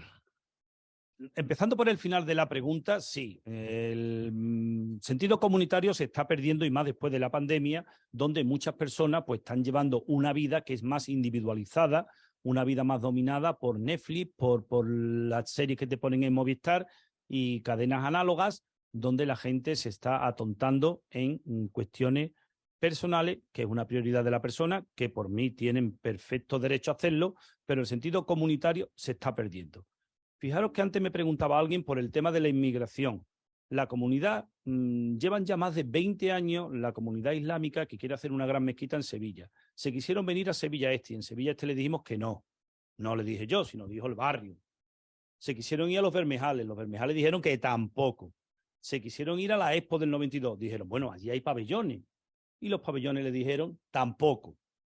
Se quisieron ir a Itasa, fijaros que en Itasa son un montón de naves, y los 4 que hay en Itasa le dijo tampoco. Y llevamos 20 años que no se construye porque la comunidad no quiere que se excluya, que se construya, porque la comunidad es excluyente muchas veces. Entonces los presupuestos participativos, si los conocí, si participé en ellos, pero te tengo que decir que siguen existiendo no con ese nombre. Ahora sí es verdad que los distritos, o sea, las asambleas de distritos, en los distritos sociales del Ayuntamiento de Sevilla van representantes de las distintas entidades sociales que están dentro de ese distrito y ahí sí se hace un reparto que es muy parecido a los presupuestos participativos. O sea, que esa comunidad o esos representantes de comunidad que siguen existiendo en Sevilla siguen con esos presupuestos participativos, pero sí es cierto que ya no se le da la visibilidad y no se le da la apertura que tenía antes cuando el actual gobierno pues gobernaba con otro partido político que era más proclive a este tipo de participación ciudadana. Pero sí te puedo decir que si te informas en tu distrito, quien nos ha hecho la pregunta, siguen existiendo los presupuestos participativos, pero no se llaman ahora así, pero la ciudadanía sí puede dar respuesta a determinados problemas que tenga la ciudadanía, que ellos mismos votan, qué prioridad tiene el realizar esas acciones dentro de los barrios. Eso viene también de la mano de la propuesta de nuestros gobernantes cuando se está en campaña electoral, que se incluya precisamente a la comunidad en esa transformación de sociedades. Transformación de sociedades. La sociedad siempre se está transformando. O sea, para nosotros es imperceptible, pero nosotros sí es verdad que día a día vamos cambiando absolutamente todo. Vamos adaptándonos a nuevas necesidades. Fijaros, el siguiente ponente pues decía, salimos de una pandemia y entramos en una guerra de Ucrania. Pero es que estamos dentro de una guerra de Ucrania y aparece un terremoto en Siria y en Afganistán que nos dejan a todos anonadados. Pero es que si miramos a otras partes del mundo nos damos cuenta que hay muchas necesidades y hay muchos problemas. Y nos damos cuenta que nosotros también estamos creciendo y nos damos cuenta que nosotros cada vez estamos haciendo cosas que antes no hacíamos y cosas que son útiles. O sea, la transformación creo que no nos damos cuenta, pero diariamente estamos transformándonos con comentarios, estamos transformándonos con noticias, estamos transformándonos cuando hablamos, estamos transformándonos en los congresos, en las jornadas internacionales. Se nos dan información que creíamos que no existían. Te voy a poner un ejemplo. La semana pasada estuve en Marruecos, estuve dando una conferencia en la Universidad de Ramá Esadi en Tetuán y les conté una cosa que mucha gente, por ejemplo, aquí va a desconocer y que esto tiene que ver con la universalización de las prestaciones que en Andalucía, en el campo educativo, sanitario y social, están universalizadas. Y les ponía el ejemplo de las pensiones no contributivas, un tema que no es andaluz, que es nacional. Las pensiones no contributivas, que es de un Real Decreto de 1992, que tuvo dos decretos, uno de prestaciones no contributivas y otro de prestaciones por hijo a cargo.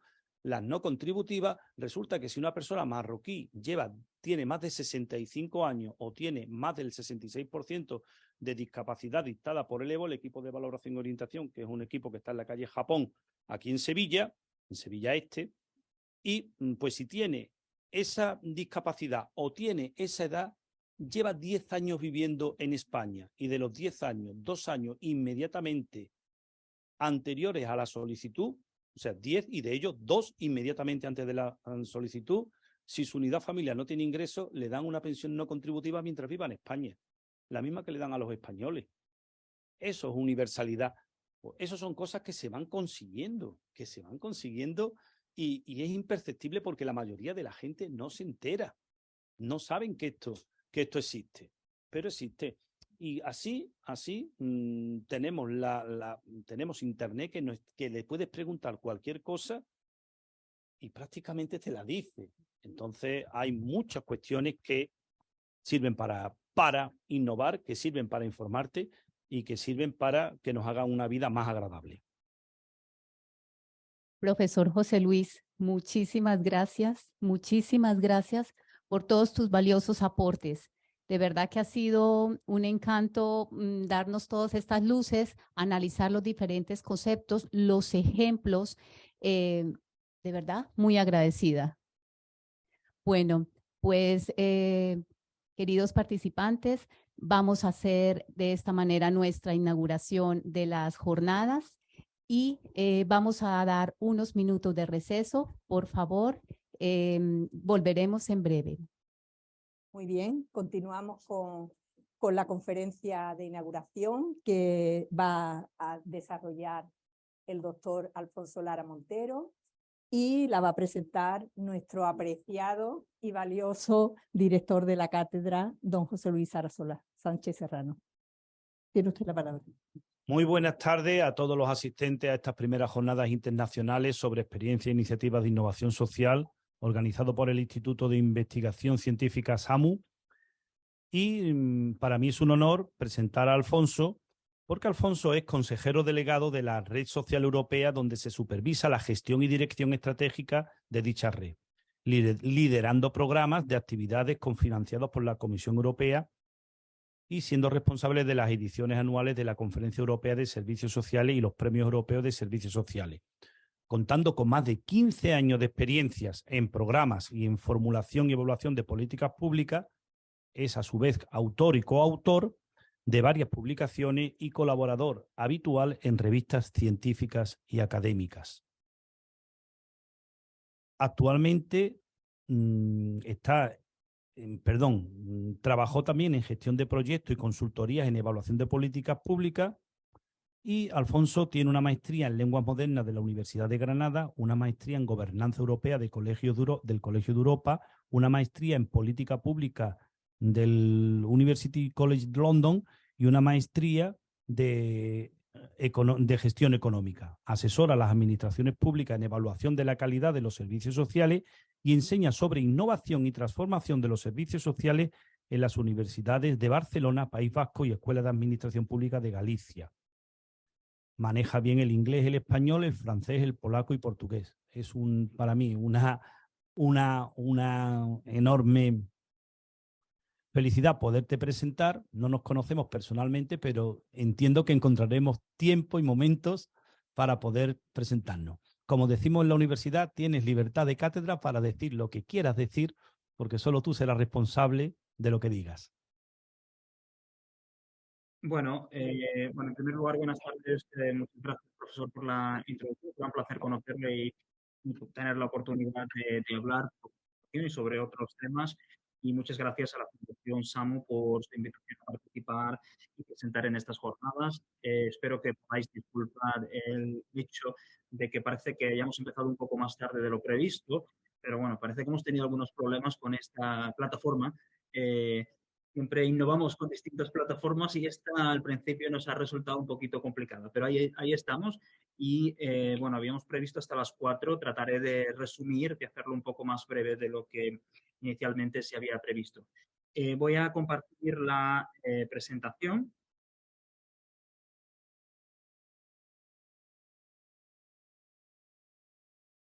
Bueno, espero que la veáis. Creo que es así porque la hemos probado antes. Como os decía y como habéis presentado, soy director ejecutivo de la European Social Network, que es una red de administraciones públicas en el ámbito de los servicios sociales. Voy a empezar hablando de quién es ISN, de qué es lo que ISN hace, de cómo trabajamos en general y específicamente en esta temática en particular sobre la innovación. La innovación a la que voy a hacer referencia, voy a hacer específicamente en el ámbito de los servicios sociales, desde un punto de vista, eso sí, muy práctico. En los últimos años hemos venido trabajando a través del Congreso Europeo de los Servicios Sociales, de varios encuentros y de un grupo de trabajo relacionado con la innovación, principalmente en el ámbito de la digitalización en los servicios sociales. A raíz de los resultados de este grupo de trabajo y de las distintas iniciativas a las que voy a hacer referencia brevemente al inicio de esta presentación, hemos propuesto agrupar esas innovaciones en tres ramas fundamentales. La promoción de la autonomía personal, haciendo hincapié en la innovación tecnológica y digital, una mayor y una mejor coordinación entre los servicios, tanto a nivel de salud y servicios sociales como de servicios sociales y empleo. Y el tercero sería la participación de las personas usuarias, que aunque es transversal, nosotros lo englobamos en un grupo específico de innovaciones, sobre todo lo que tiene que ver con el diseño y con la evaluación de los servicios sociales.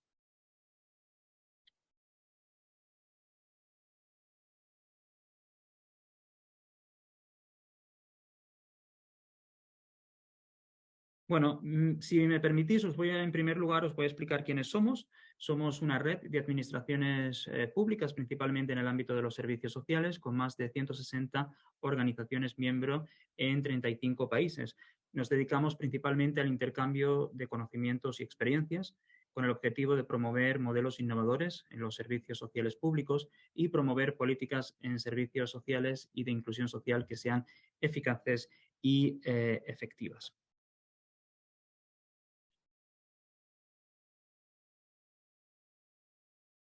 ¿Cómo trabajamos? Pues contamos con un programa de trabajo que está financiado por la Comisión Europea, que cuenta con una serie de programas a lo largo de los distintos años. Trabajamos en periodos de cuatro años con varios eventos que están financiados con recursos propios. Uno de ellos celebra la 31 edición este año en Malmö, el Congreso Europeo de los Servicios Sociales. Los premios europeos de servicios sociales, la ceremonia tuvo lugar hace apenas un par de meses, a finales del año pasado, en Málaga, y también proyectos europeos multianuales a los que voy a hacer referencia, así como asistencia técnica a varias administraciones públicas. Estos son algunos ejemplos de publicaciones recientes. Una de ellas es una publicación sobre servicios sociales resilientes, ahora que hablamos tanto de la resiliencia, tanto de las personas como de las administraciones y de las organizaciones en su conjunto, con el objetivo de construir para el futuro. Innovación en servicios sociales fue precisamente el tema central de los premios europeos de servicios sociales, cuya cuarta edición tuvo lugar este año. La ceremonia, como os decía anteriormente, tuvo lugar en Málaga. Y Putting People First, poner a las personas primero, es una publicación que publicamos el año pasado, a principios del año pasado, y el objetivo de esta publicación era analizar programas, sobre todo que promuevan la calidad en servicios de larga duración a personas mayores, personas con discapacidad en general, personas que tienen situaciones de dependencia. También participamos en una serie de proyectos europeos. El Helpdesk es un proyecto cuyo objetivo es principalmente fomentar el acceso a los fondos europeos de los servicios sociales. Trabajamos en otros dos proyectos que pretenden innovar en el ámbito de la coordinación entre servicios sociales y servicios de empleo. Estamos promoviendo programas innovadores en el ámbito de los cuidados a las personas en situación de dependencia. Uno de ellos es el Rural Care, que de hecho el líder es precisamente la Gerencia de Servicios Sociales de Castilla y León. O el ACE es un proyecto innovador en el norte de Europa que tiene como objetivo fomentar que las personas puedan quedarse en sus casas por el mayor tiempo posible mediante la utilización de avances digitales y tecnológicos. Otros dos proyectos que veis en la pantalla, el SysWEC y No Limits, tienen como objetivo principalmente fomentar la formación de los profesionales del sector de los servicios sociales, teniendo en cuenta las nuevas tendencias, las nuevas situaciones a las que se están enfrentando a raíz de una serie de crisis que, como conocemos, se han venido solapando en los últimos años.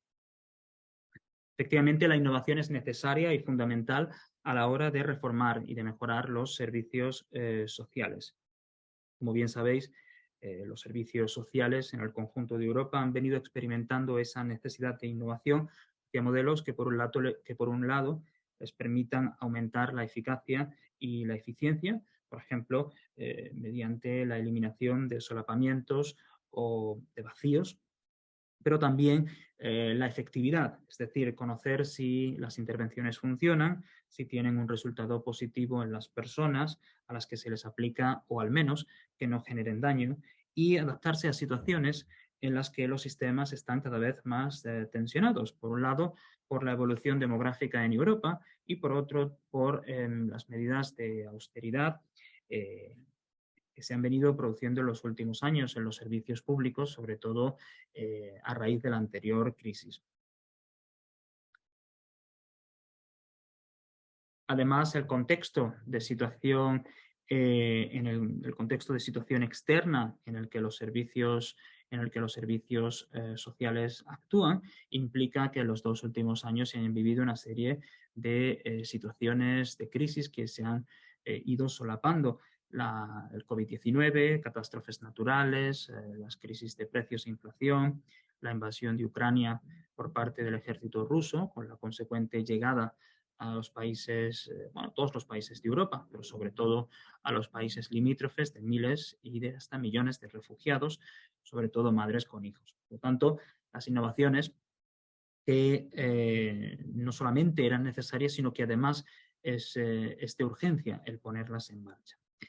Para dar respuesta, como os decía anteriormente, hablamos principalmente de tres tipos de innovaciones: las relacionadas con la promoción de la autonomía personal, donde la tecnología desempeña un papel muy importante; los partenariados entre los profesionales y entre los sectores, los servicios; así como la prestación integrada, y la promoción de la participación de las personas usuarias como diseñadores y como evaluadores de los servicios que utilizan.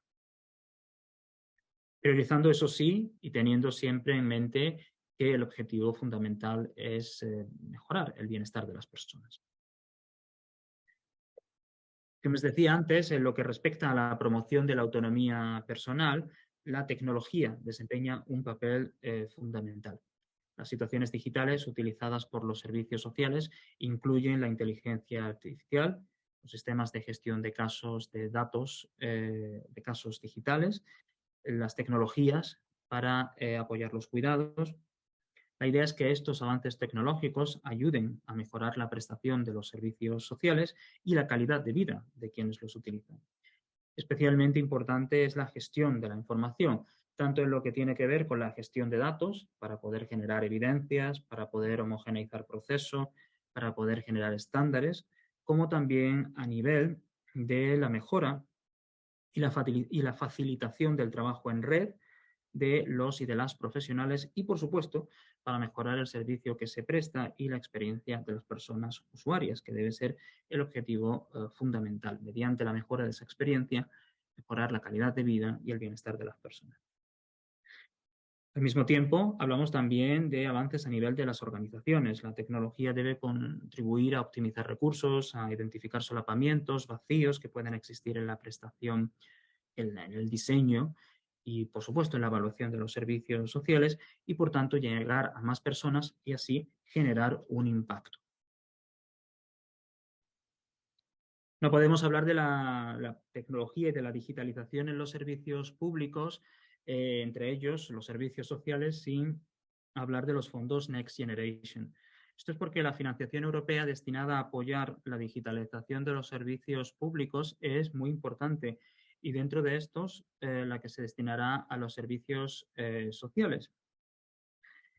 El presupuesto de la Unión Europea también para los años 2021-2027, todo lo que tiene que ver con los fondos estructurales que además se podrán gastar hasta el año 2030, junto con esos fondos para la recuperación y la resiliencia, suponen una oportunidad muy importante para invertir en innovación digital y tecnológica en los servicios sociales mediante el Fondo Europeo, tanto para, os decía, para la recuperación como el Fondo Social Europeo Más, que en este periodo operativo destinará en total, cuando añadimos las distintas cantidades, las que tienen que ver con infancia, lucha contra la pobreza, promoción de la inclusión social, promoción del envejecimiento activo, lucha contra las situaciones de pobreza material severa, llega a un total de un 45% en relación a servicios que tienen que ver con la promoción de la inclusión.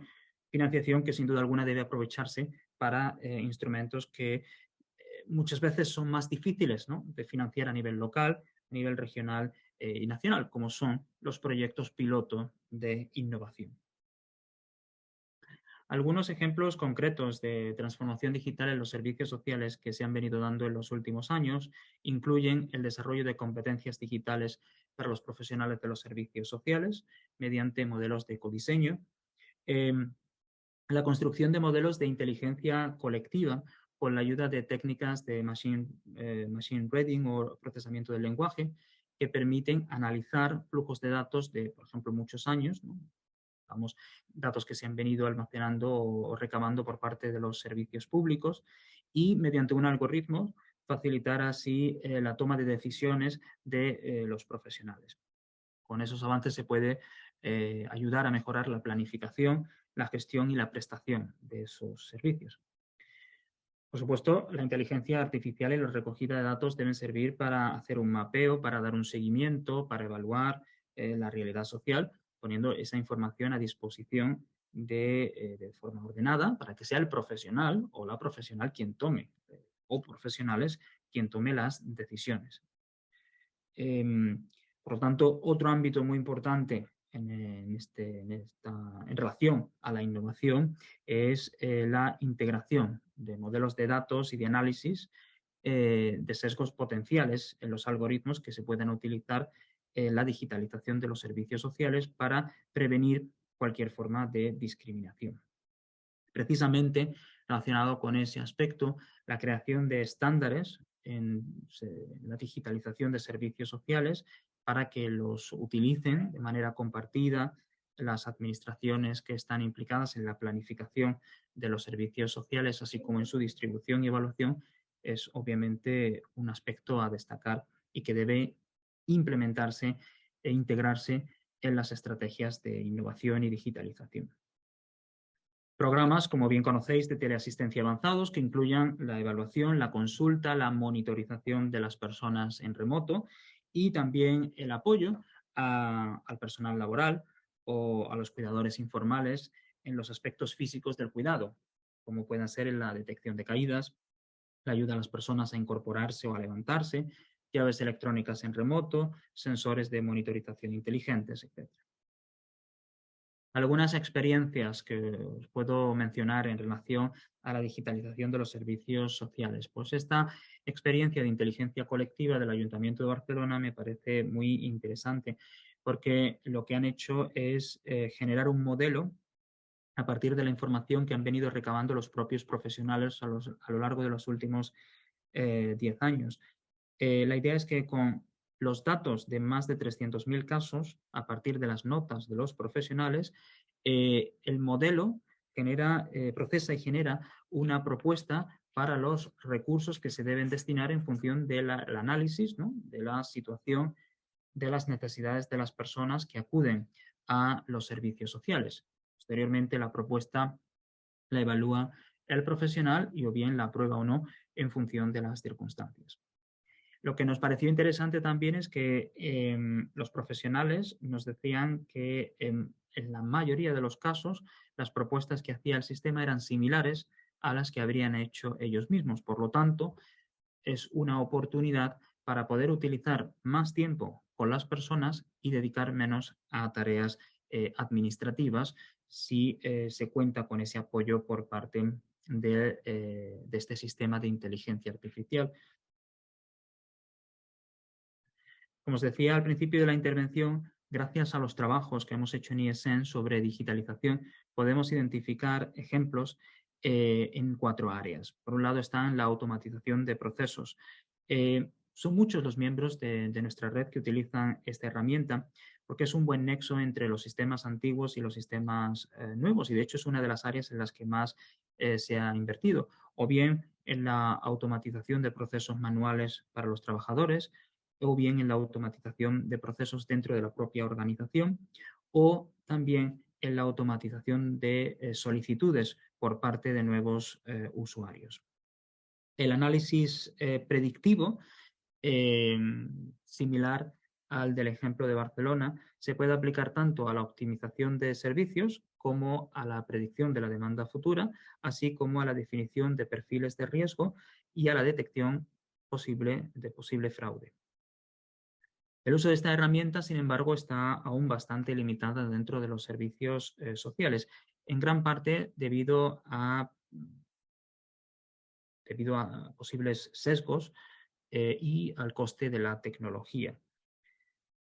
Herramientas del procesamiento del lenguaje natural que permiten automatizar la lectura y la interpretación de apuntes o de comentarios para la toma de decisiones, y el almacenamiento de datos, que es sin duda alguna una de las áreas que tiene más madurez y en las que las administraciones han venido trabajando más a lo largo de los últimos años. Otros ejemplos a los que puedo hacer referencia en el ámbito de la gestión de datos, por ejemplo. De hecho, este ejemplo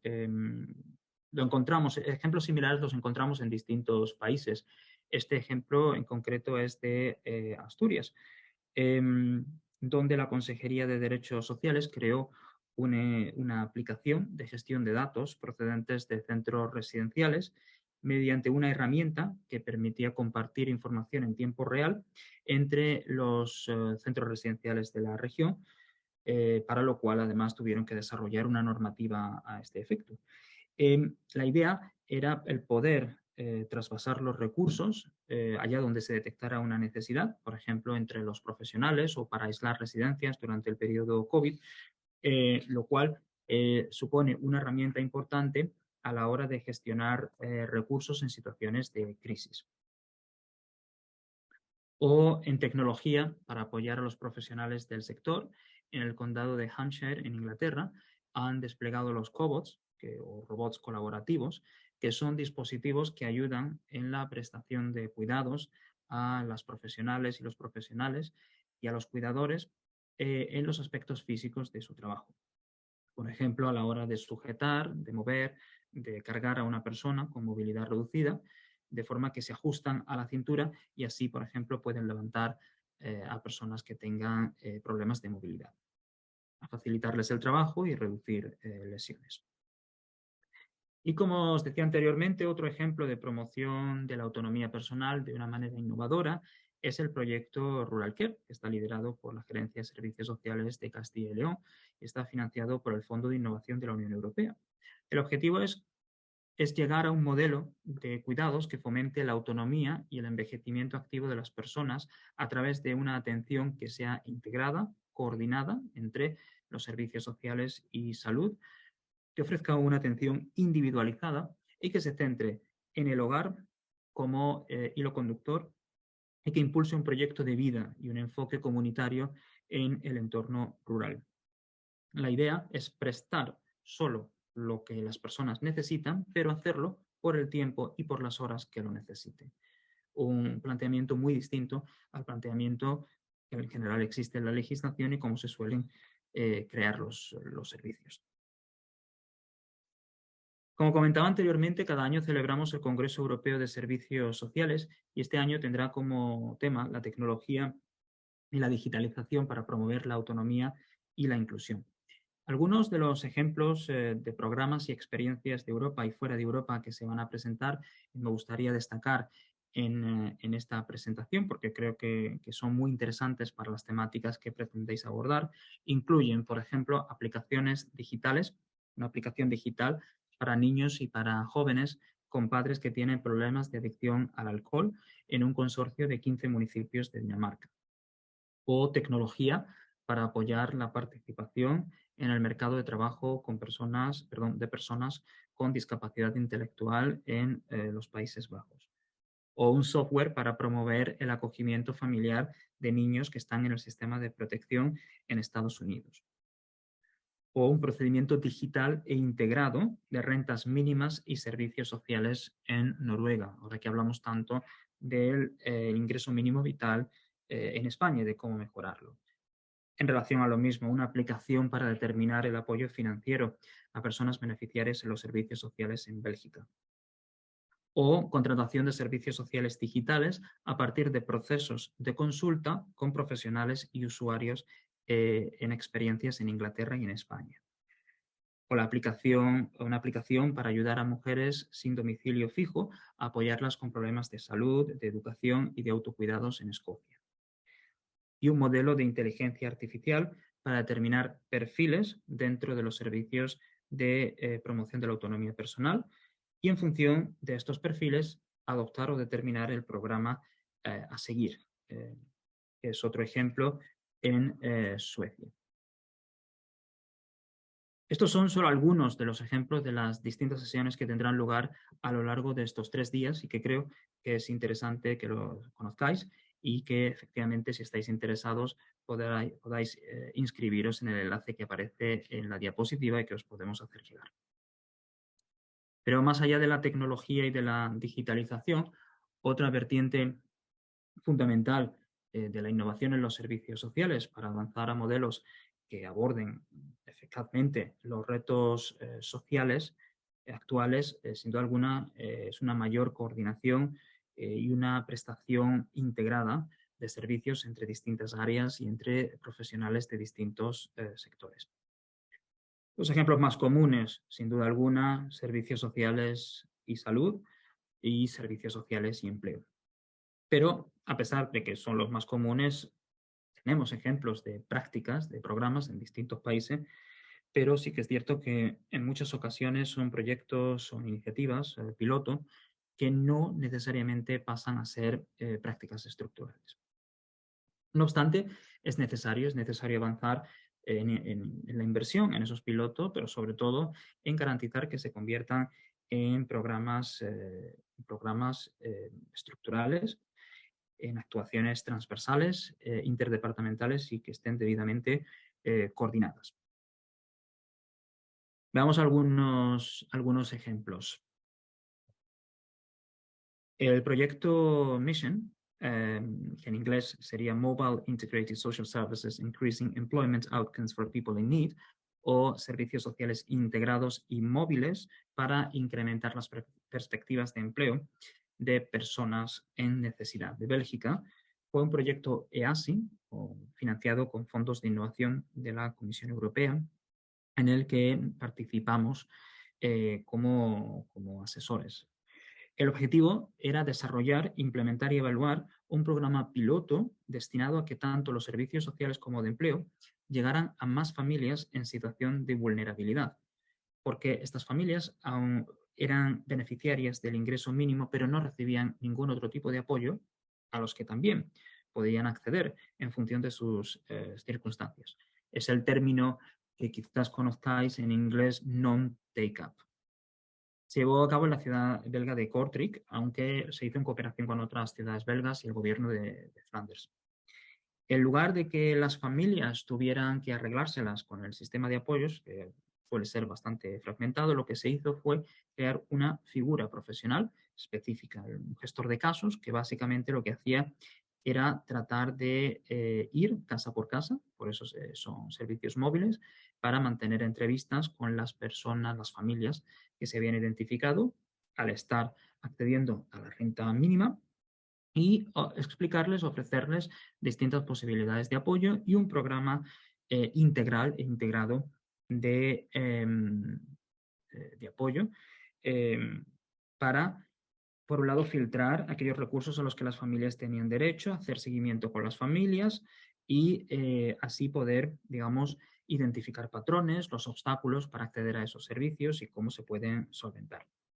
El resultado fue garantizar que esas personas, esas familias, se les identificara, se trabajara con ellas, se garantizara que se inscribieran en las oficinas de empleo, porque no es algo automático, hay que inscribirse, y a partir de ahí el poder acceder a los distintos servicios. Por lo tanto, se garantizó una mejora en la detección, en la prevención, en la atención y en la eficiencia de los recursos. Es posible que hayáis oído hablar de este proyecto, que es el proyecto ERSISI,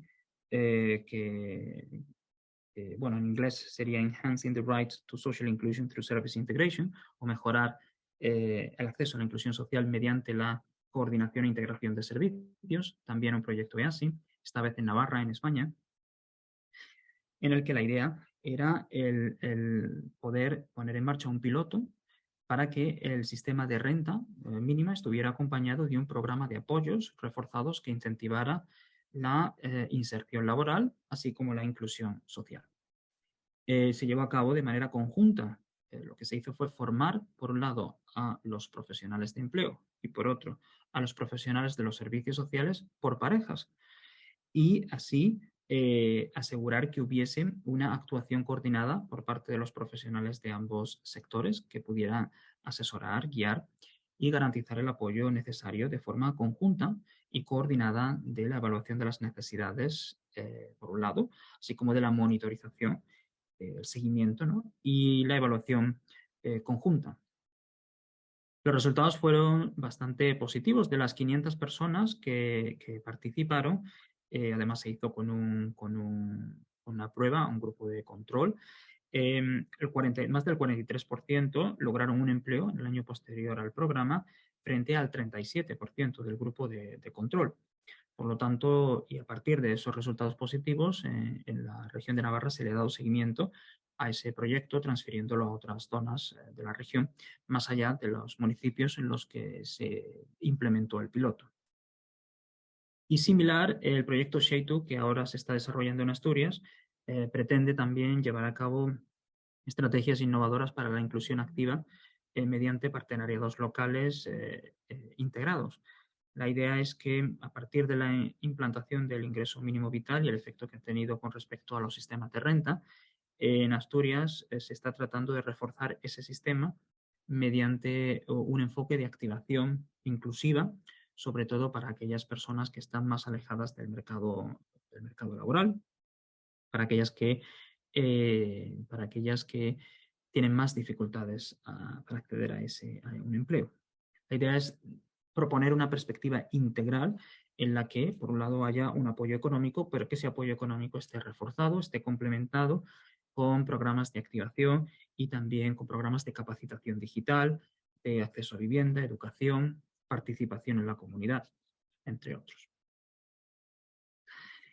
Y un último ejemplo al que quería hacer referencia tiene que ver con la participación de las personas en la evaluación, bueno, en el diseño y en la prestación y en la evaluación de los servicios sociales. Y este programa, que es un programa que he tenido la oportunidad de ver en un par de ocasiones en Escocia, es un programa de jóvenes inspectores. Está destinado a los jóvenes de 18 a 26 años que salen del sistema de protección a la infancia. La idea es formarles para que se conviertan en evaluadores, inspectores de esos servicios de los que acaban de salir.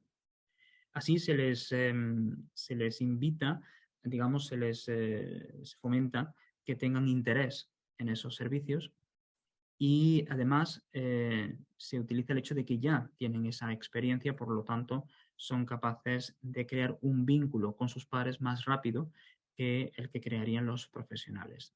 Más trabajan conjuntamente con los inspectores para evaluar conjuntamente esos servicios de protección a la infancia, lo hacen a partir de un programa de formación específico y la idea es obtener una información que esté basada también en la perspectiva de esas personas que tienen experiencia en el sistema de protección. Por lo tanto, es muy innovador, es innovador en el sentido de que hay una participación activa de las personas que tienen experiencia y de que además esas personas se convierten en profesionales, por así decir, junto a los trabajadores regulares que hacen esa labor de inspección, de seguimiento.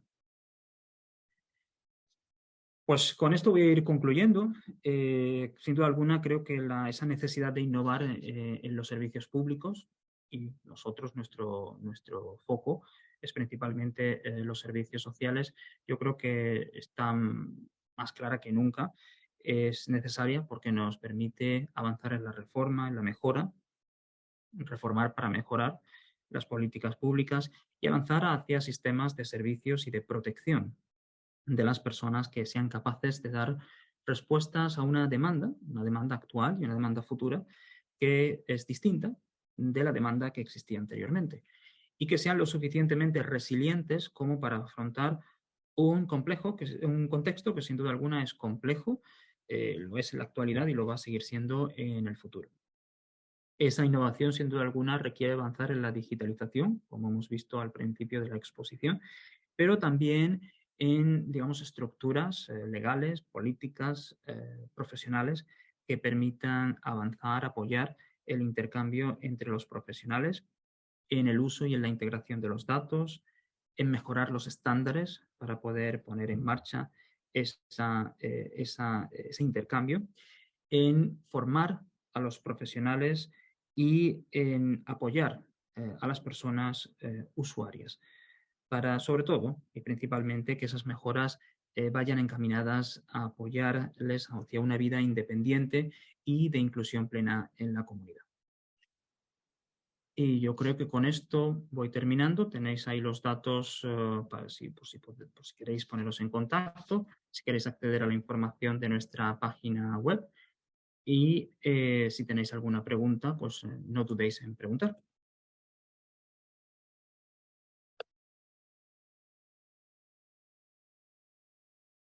Bien, pues muchísimas gracias. Muchísimas gracias, Alfonso Lara, por tu maravillosa e interesante conferencia que nos ha expuesto. Yo entiendo que con tu cargo, tu experiencia, tu saber comunicar, han hecho que esta conferencia inaugural que se haya programado muy acertadamente. Mira, estos días ha estado en España la Comisión Europea de Asuntos Sociales, como bien sabrá, y una de las acusaciones que nos han hecho es que no teníamos visibilidad ni se sabía la trazabilidad de las ayudas. Yo creo que si hubieran acudido a ti y a esta conferencia hubiese estado mucho más claro. Te felicito por ello. Es una pena que hoy no tengamos más tiempo para no demorar la primera mesa que viene ahora, pero te agradecemos enormemente que hayas inaugurado con tu conferencia este primer Congreso de Innovación Social, y estoy totalmente seguro que tanto por la Fundación SAMU como por la Cátedra de SAMU Innovación Social te tendremos en otras ocasiones y podremos hablar y podemos participar con las personas asistentes largo y tendido. Lo dicho, muchísimas gracias y nos tiene aquí para lo que necesites. Y Muchas damos gracias paso a la siguiente comunicación. Gracias.